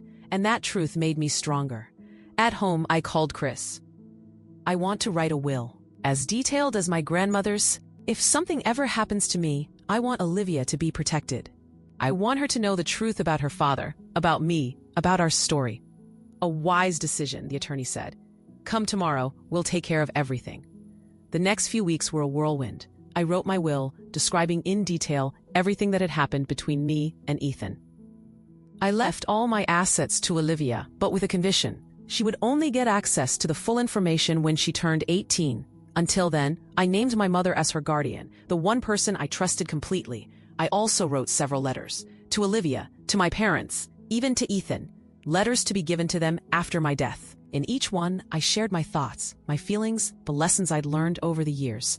I wanted them to know what I had felt, what I had understood, how I had seen life. It might sound painful, but writing those letters was surprisingly healing. It felt like I was tying up loose ends, closing unfinished chapters, putting final dots where they belonged. Life moved on. Olivia turned 13, teenage years, hormones, first crushes. She became more withdrawn, shared less with me, spent more time in her room. I knew it was normal, that this was what teenagers do. But still, it hurt to lose the closeness we once had. Ethan kept seeing her every week. Ever since our talk in the cafe, our relationship had grown cooler, more formal. We only spoke when necessary, briefly and to the point. He no longer tried to be friendly, and honestly, I appreciated that. At least we weren't pretending anymore. One day, Olivia came home from school upset. I noticed her red eyes and slumped posture instantly.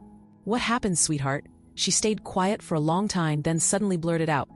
"Emma told me her parents were talking about our family. They said Dad left us for another woman. That you couldn't keep the family together.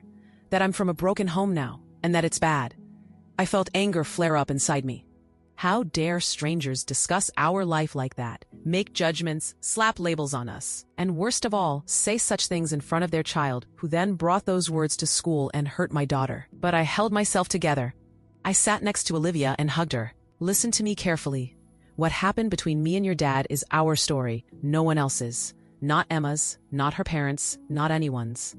People love judging others, especially when they don't know the whole truth. It makes them feel better about themselves." "But they're right," Olivia sobbed. "Dad really did leave us." "No," I said firmly. "Your dad and I divorced. That was a decision made by two adults who understood they couldn't be together anymore. It doesn't mean he left you. He loves you, he sees you, he takes care of you. He didn't abandon you. He just doesn't live with us." And about the broken family. Families can look different, I continued. Some have two parents, some one. Some have many kids, some have two moms or two dads. What matters isn't the number of people. It's the love, the respect, the care. You have me, your dad, your grandparents, and Nadine, who also cares about you. That's a big family, just spread across different houses. Olivia thought about my words. "Do you regret divorcing Dad?"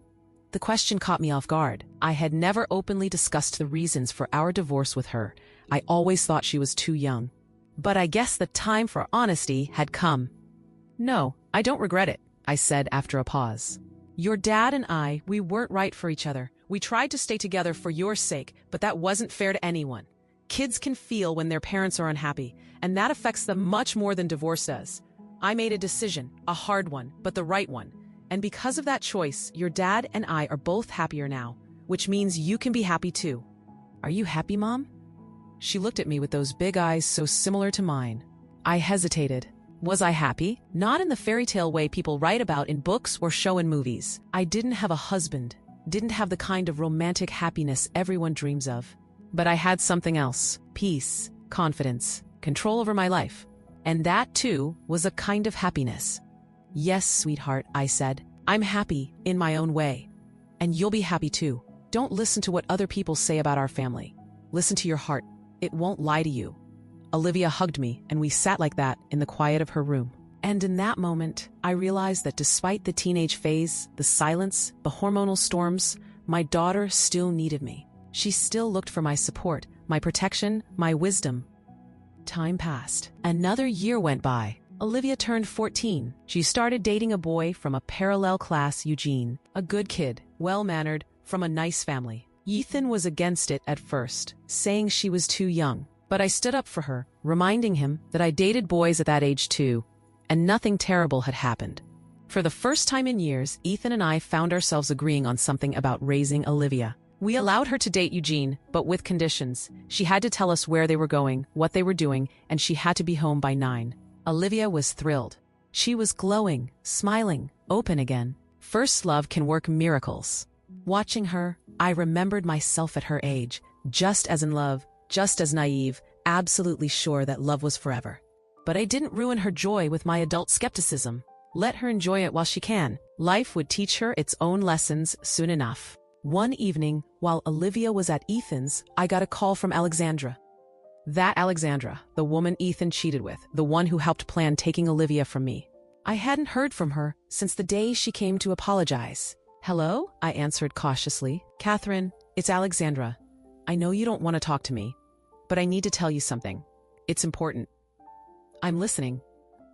"I want to apologize, one last time, fully and honestly, for everything that happened 3 years ago. For being with your husband, for pushing him toward taking Olivia. It was cruel, manipulative, and horribly wrong." I stayed silent, unsure what to say. "I know it sounds strange considering how much time has passed," Alexandra went on, "but I only recently started seeing a therapist. I've been working through a lot of things and realized just how manipulative and toxic I used to be. And one of the things I needed to do to heal was apologize to everyone I hurt. You're the first on that list." "Why now?" I asked. "Why not earlier?" "Because earlier I wasn't ready to admit I was wrong. I kept making excuses, telling myself Ethan wanted to leave anyway, that I just happened to be in the right place at the right time. But that was a lie. I actively destroyed your marriage. I convinced Ethan that you were a bad wife, a bad mother, that Olivia would be better off with us. And I deeply regret that." I sat down on the couch, trying to process her words. Alexandra was apologizing, sincerely, like an adult, without excuses.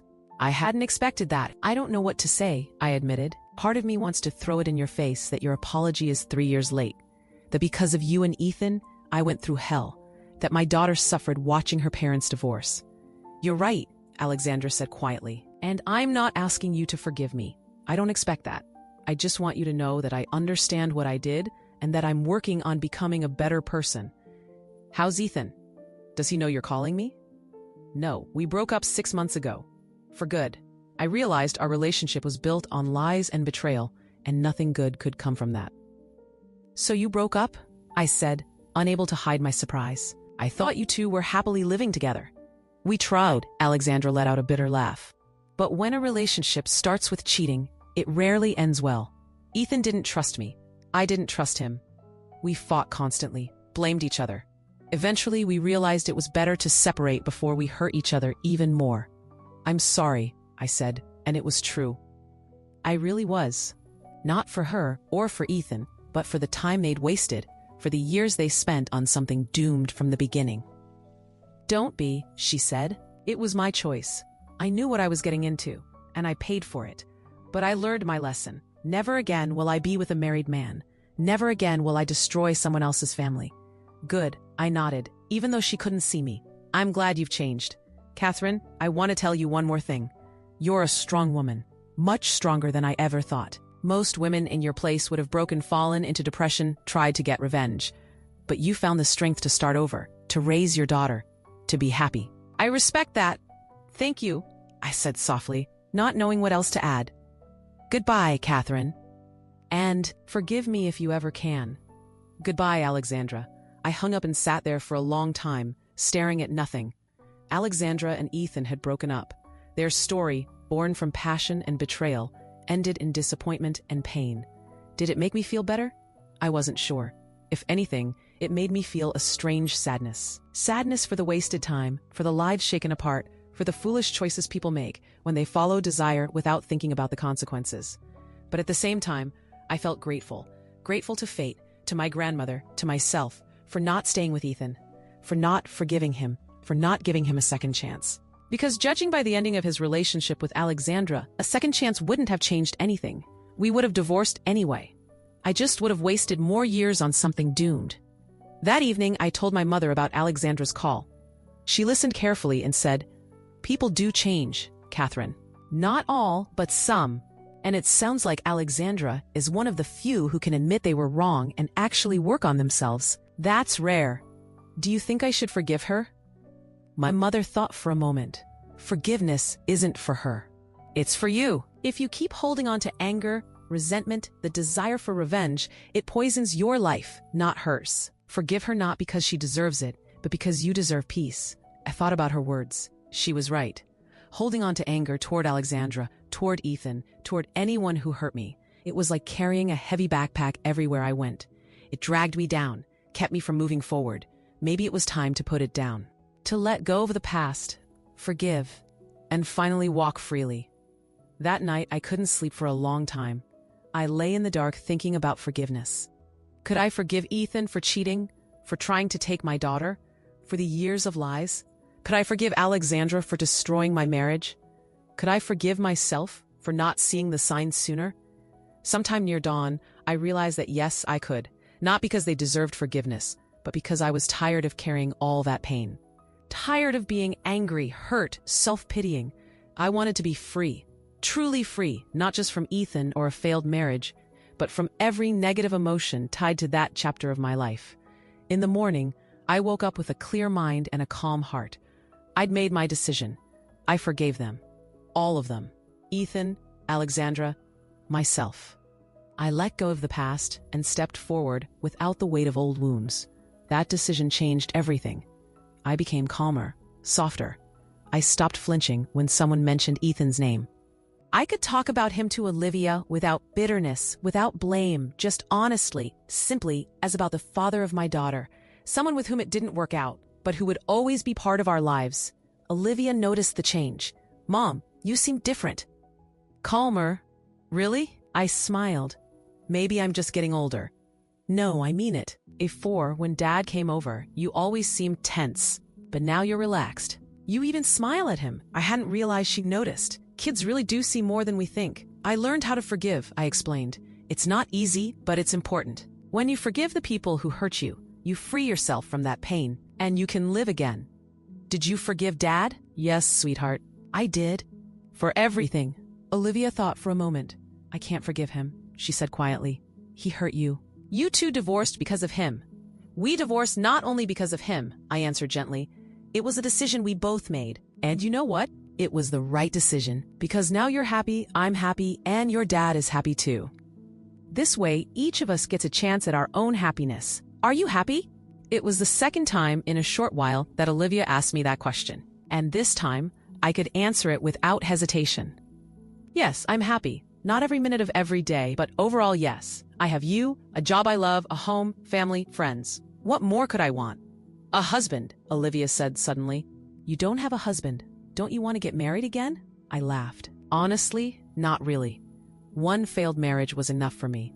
I don't want to risk going through that again." "But that was a long time ago. You've changed, and the next man might be different." Wisdom from a child, unexpected and surprisingly deep. I looked at Olivia in amazement. When did she get so grown up? "Maybe," I agreed. But I hadn't met anyone who made me want to try again. And you know what? I'm not actively looking. If it's meant to happen, it will happen on its own. "Okay," Olivia shrugged. "It's just, sometimes it makes me sad that you don't have anyone, that you're alone." I hugged her. "I'm not alone, sweetheart. I have you. That's what matters most." But Olivia's words stayed with me. Did I truly not want a relationship? Or was I just afraid to open up again, to trust again? Afraid of repeating what happened with Ethan? I talked about it with Rebecca at work. We were having lunch together in our favorite cafe. "You know, Catherine," Rebecca said, stirring her coffee thoughtfully, "fear is normal, but don't let it run your life. Yes, Ethan betrayed you. Yes, it hurt, but that doesn't mean every man is like him." "I know," I nodded. "My brain knows that. My heart is the one that's scared." "Then give yourself time. Don't rush. When you meet the right person, you'll feel it, and the fear will fade." "What about you? How's your personal life?" Rebecca smiled. "I'm seeing someone. For about 6 months now. His name is George. He's a widower, has 2 grown kids. We're taking it slow, just spending time together, getting to know each other. And you know what? It's wonderful. No rush, no pressure. Just 2 grown adults enjoying each other's company." "I'm happy for you," I said sincerely. "And I want you to be happy too," Rebecca added, taking my hand. "You deserve love, Catherine. Real, honest love." Maybe she was right. Maybe I really did deserve love. But I wasn't ready to look for it yet. For now, what I had was enough. A few more months passed. Winter turned into spring, spring into summer. Olivia finished the school year with good grades. She, my parents, and I went to California again for vacation. 3 weeks of sun, the ocean, and complete calm. That's where I met a man. His name was James. He was 42, an architect, also on vacation with friends. We started talking by pure chance when Olivia ended up playing on the beach with his nephew. James was an interesting person to talk to, smart, well-read with a great sense of humor. We met on the beach every day, walked along the boardwalk, had coffee in small seaside cafes. Nothing serious, just pleasant company. But on the last day of vacation, James asked for my phone number. I'd like to keep in touch, if you don't mind. I hesitated. Part of me wanted to say yes. Another part was terrified. What if it all ended in pain again? What if I trusted the wrong man? I don't know, I admitted honestly. I've had a bad experience with relationships. I'm not sure I'm ready to try again. James nodded, understanding. I get it. I went through a divorce too. I know what that's like. But you know, we can't let our past dictate our future. Yes, there was a bad experience, but the next one might be a good one. We won't know unless we try. His words echoed everything Rebecca had told me. Maybe the universe really was trying to tell me something. All right, I said, taking out my phone. Here's my number. Call me when you get home. I will, James promised. When we got back home, I told my mom about meeting James. She was thrilled. Finally, I've been waiting for you to start dating again. Mom, we just met. It's nothing serious. For now, she winked. But who knows what might happen. James called me 2 days after we returned. He invited me out, asked if I wanted to go somewhere with him. I agreed, though inside everything tightened with nerves. We met downtown in a park. We walked, talked, laughed. It felt easy and natural, like we'd known each other for years. James told me about his work, about the projects he was working on. I told him about Olivia, about my job, about my volunteer work. At the end of the evening, he walked me to my car. I really enjoyed spending time with you. Can we do this again?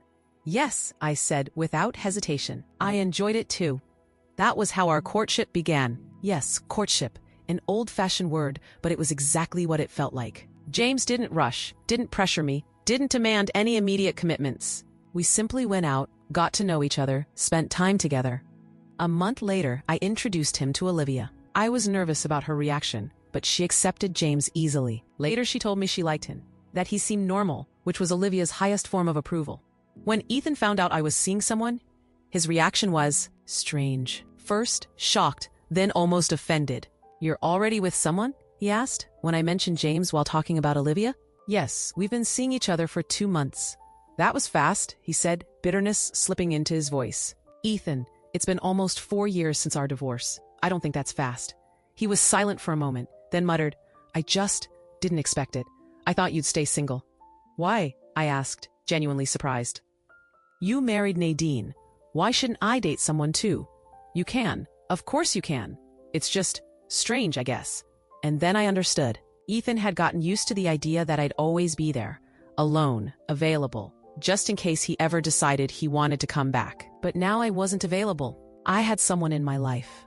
And that bruised his ego. You'll have to get used to it, I said calmly. James is a good man, and I'm going to keep seeing him. How does Olivia feel about him? She's fine. She likes him. Ethan sighed, realizing there was no point arguing. All right, as long as he treats Olivia well. He does, don't worry.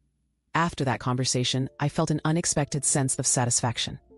I wasn't dependent on Ethan's opinion anymore. I didn't need his approval. I was simply informing him of an important change in our daughter's life, nothing more. That was the healthy dynamic divorced parents were supposed to have. My relationship with James grew slowly but steadily. We didn't rush to move in together or plan a wedding. We were just enjoying each other's company, learning each other, building something real and strong. James was the complete opposite of Ethan. He was open, honest, dependable. He didn't hide his phone, didn't mysteriously stay late at work, didn't lie about little things. He was exactly who he seemed to be. No masks, no performance. And gradually, I began to trust him. Not instantly, not completely, but a little more each day. The wounds Ethan left were healing. The fear of betrayal was fading. 6 months into our relationship, James told me he loved me. We were sitting on my balcony, drinking wine and watching the sunset. Olivia was with Ethan, so we were alone. Catherine, I want to tell you something, James said, and I felt my stomach tighten. I'm listening. I love you. I know it might feel sudden considering your past, but I can't keep it in. I love you. Your strength, your wisdom, your kindness, the way you raise Olivia, the way you treat people, the way you live. You're an incredible woman, and I want to be with you." I sat there, letting the words sink in. James loved me. He wanted a life with me. It was terrifying and beautiful. I don't know what to say," I admitted. "You don't have to say anything," he said, taking my hand. "Just know that I love you, and I'll wait as long as you need until you're ready to say it back." Tears filled my eyes. No one had ever been this patient with me, this understanding. "Thank you," I whispered, "for not rushing me." "Always," he said, kissing my hand. I barely slept that night.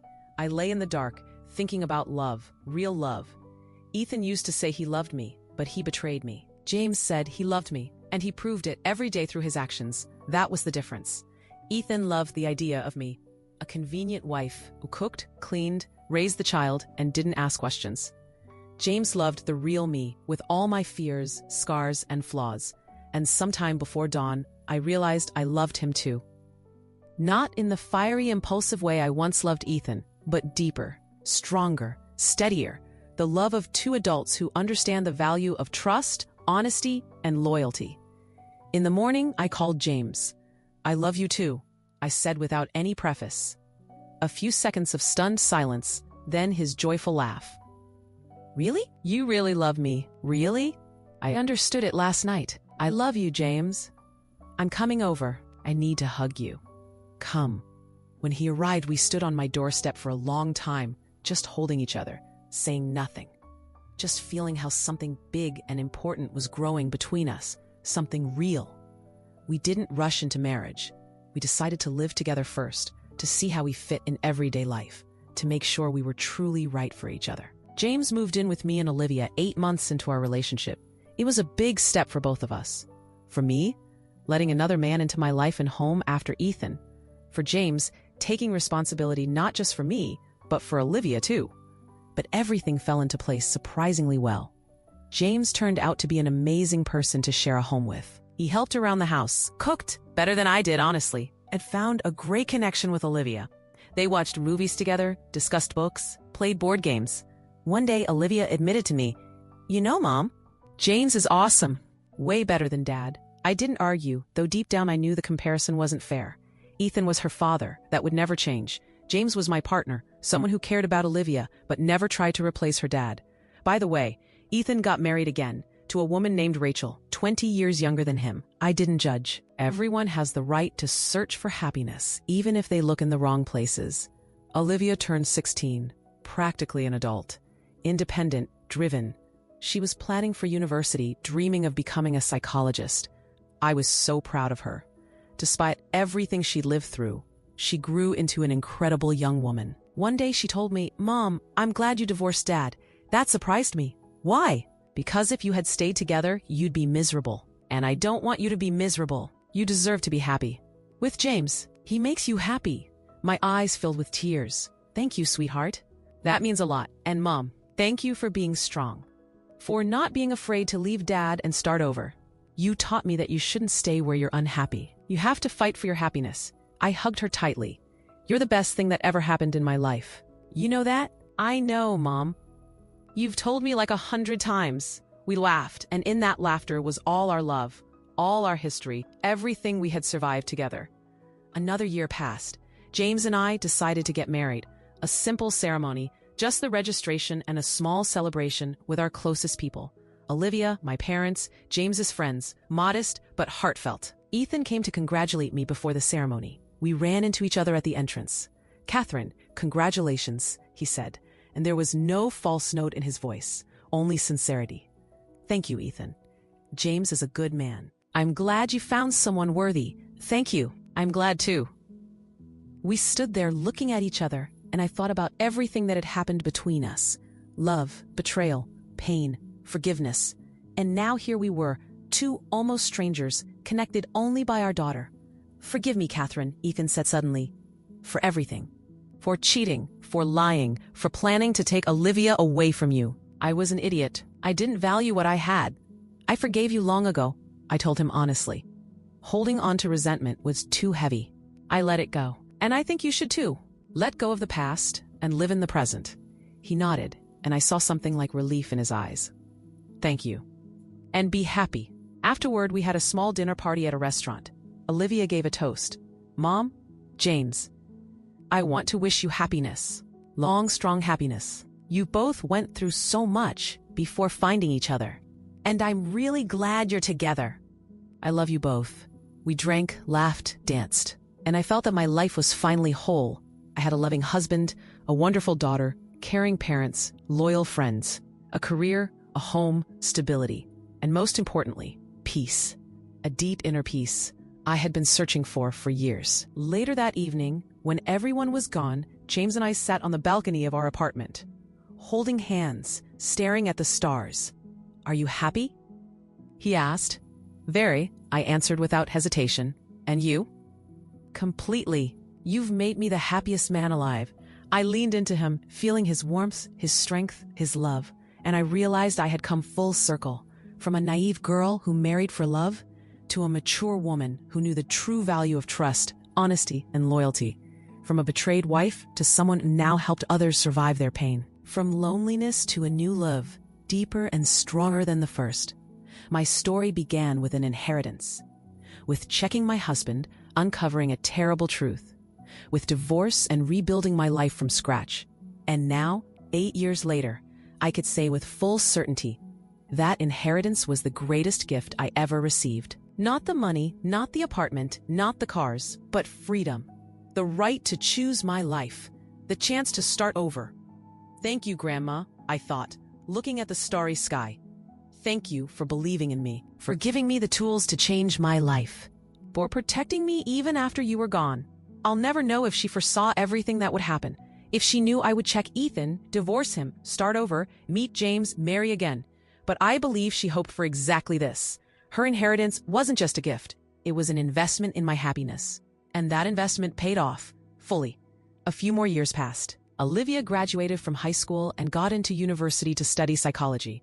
She truly wanted to help people, just like the volunteers from the foundation once helped me when I was struggling after the divorce.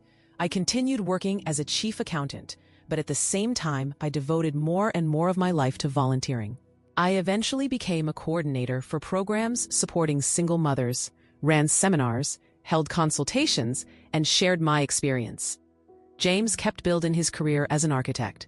His projects won awards, and his name became well known in professional circles. We were a happy, balanced couple. No drama, no scandals, none of that toxic tension that had once filled my marriage to Ethan. Ethan divorced Rachel after 2 years. Then he dated a few women, but nothing worked out. Olivia told me he seemed more sad, more lonely. I didn't feel any sense of revenge or triumph, only sympathy. He had chosen his path and was now facing the consequences. One day he called me. For the first time in many years, it wasn't about Olivia, just about him. Catherine, can we meet? I need to talk to you. I was surprised, but I agreed. We met in the same cafe where I had once shown him the documents proving he planned to take Olivia away. Ethan looked older than his age. Gray hair, wrinkles, tired eyes. He ordered a coffee, sat in silence for a long moment, then finally said, I want to thank you. For what? For not turning Olivia against me. For letting her see me despite everything I did. For raising her with love and respect, without hatred toward her father. I nodded. Olivia has the right to love both of her parents. I was never going to take that from her. Most women in your place would have done the opposite, he said quietly. They would have used the child as a weapon, but you didn't. Revenge doesn't bring happiness, I said. It only poisons life, mine and Olivia's. I chose another path, the path of forgiveness and moving forward. Ethan looked at me almost with awe. You're an incredible woman, Catherine. I was a blind fool when I lost you. You didn't lose me, I said gently. You made your choice, and I made mine. We just took different roads, and your road led you to happiness, while mine led me to loneliness. It's not too late to change direction, I told him. You're still young. You still have your whole life ahead of you. Just stop looking for happiness in other people. Find it in yourself. He thought about my words for a long time. How did you do it? How did you find happiness in yourself? Slowly and painfully, I admitted. Through tears, through therapy, through hard work, I saw a psychologist, read books, searched for answers, and eventually I understood. Happiness doesn't come from the outside. It's something you build inside yourself, through your choices, your attitude, your values. I don't know if I can do that, Ethan said honestly.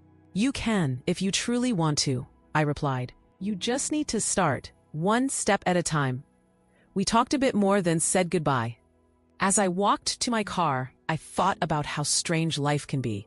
The man who once was my husband, who betrayed me, who broke my heart, was now asking me for advice on how to find happiness. And I gave him that advice sincerely, without bitterness, because I had truly forgiven him. Fully, completely, and that forgiveness had freed me from the shadows of the past. Olivia turned 23. She graduated university with honors and started working as a psychologist in the same foundation where I had once volunteered. We became colleagues, helping women who found themselves in difficult situations. It was an incredible feeling, working side by side with my daughter, watching her use her knowledge, help people, grow professionally. I was endlessly proud of her. Olivia was dating a young man named Roger, a good, reliable guy who loved her and took care of her. They planned to get married in a year. I was happy for her. She had found her love, her other half. One day she asked me, "Mom, did you ever regret marrying Dad so young? That you didn't live for yourself first? Didn't travel? Didn't build a career before settling down?" I thought for a moment. Regret? No, because if I hadn't married your father, there wouldn't be you. And you are the best thing that ever happened in my life. Yes, our marriage fell apart. Yes, I went through pain and disappointment. But all of that led me here, to who I am today, to my life with James, to my work, to my happiness. I don't regret anything. Not even the fact that your father cheated. Because that taught me to value myself, to never settle for unhappiness, to fight for my life. If he hadn't cheated, I might still be stuck in a marriage that made me miserable, not knowing I deserved more. Olivia hugged me. You're the strongest woman I know, and I want to be just like you. You already are, I whispered into her hair. Even stronger. I turned 45. My parents threw a big celebration, invited friends, colleagues, relatives. It was loud, joyful, warm. I looked at all the people who came to congratulate me and felt pure gratitude. Gratitude for having such a big, loving family, for a life filled with meaning, love, and happiness. James gave me a trip for 2 to Italy. We had dreamed of going for years, but kept postponing it. He finally decided it was time. We're going together, he said, kissing me. 2 weeks, just you and me. No work, no stress, no rush. Just us in Italy. That's the best gift, I whispered, hugging him. And we really went. And it was magical. Rome, Florence, Venice. Ancient cities filled with history, art, and beauty. We wandered narrow streets, ate pasta in tiny family-owned restaurants, drank wine on terraces with sunset views. And one evening, sitting on a hotel terrace in Venice, I realized that my life had reached a kind of completeness. Not an ending, but fullness. Every piece of the puzzle had found its place. Every wound had healed. Every question had been answered. I walked a long road, from a naive girl to a wise woman, from a victim to someone who now helps others in the same situation, from pain to forgiveness, from loneliness to love. And this road began with a simple decision to check my husband, with a lie about my parents' debt, with the inheritance from my beloved grandmother. All of it led me here, to Venice, to this terrace, to the man sitting beside me, to this life I wouldn't trade for anything. What are you thinking about? James asked, noticing the thoughtful look on my face. About life, about how long the journey has been, and about how grateful I am for everything that happened. Even the pain, even the betrayal, because it all brought me to you. He took my hand and kissed it. I'm grateful too. For the chance you gave me, for letting me into your life, into Olivia's life, for trusting me with your heart. We sat there, holding hands, watching the Venetian sunset. And I knew this wasn't the end of the story, just another chapter. There would be many more chapters ahead, new events, new people, new challenges. And I was ready for all of them, ready with all the strength, wisdom, and love I'd gathered along the way. Because I'd learned the most important thing, life is beautiful, even with its hardships, its pain, its disappointments. It's beautiful because it gives us the chance to grow, to learn, to become better.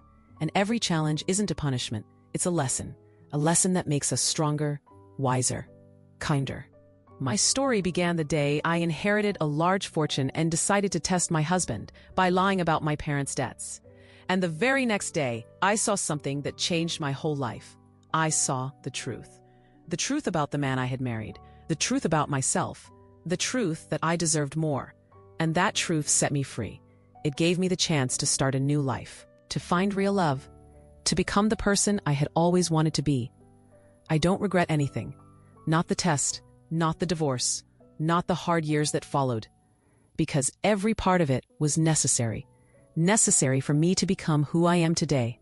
A strong, independent, happy woman who knows her worth and isn't afraid to fight for her happiness. Thank you, Grandma, for the inheritance, not for the money or the apartment, but for believing in me, for knowing I would manage, for the wisdom to see ahead and help me even after your death. Thank you, Ethan, for the lesson that blind trust can be dangerous, the lesson that I must always protect what matters to me. Thank you, James, for your love. Real, honest, deep love that healed my wounds and showed me what true happiness looks like. Thank you, Olivia, for simply existing, for your love, your support, your understanding, for becoming an incredible person despite all the difficulties life threw at you. Thank you, Mom and Dad, for always being there, for your support, your care, your wise advice. Thank you, friends, colleagues, and every person who helped me along the way. And thank you, life, for all the lessons. For the pain that made me stronger, for the joy that reminded me why it's worth living, for the love that filled every day with meaning. My story ended well, but that doesn't mean it's over. It continues every day, every minute, and I'm writing it myself, with my choices, my actions, my decisions. And I promise myself this: I'll keep writing it honestly, bravely, with love. I'll live in a way that in the end, when I look back, I'll be able to say, it was a good life, a worthy life, a life I'm proud of. Because I deserve that. We all do.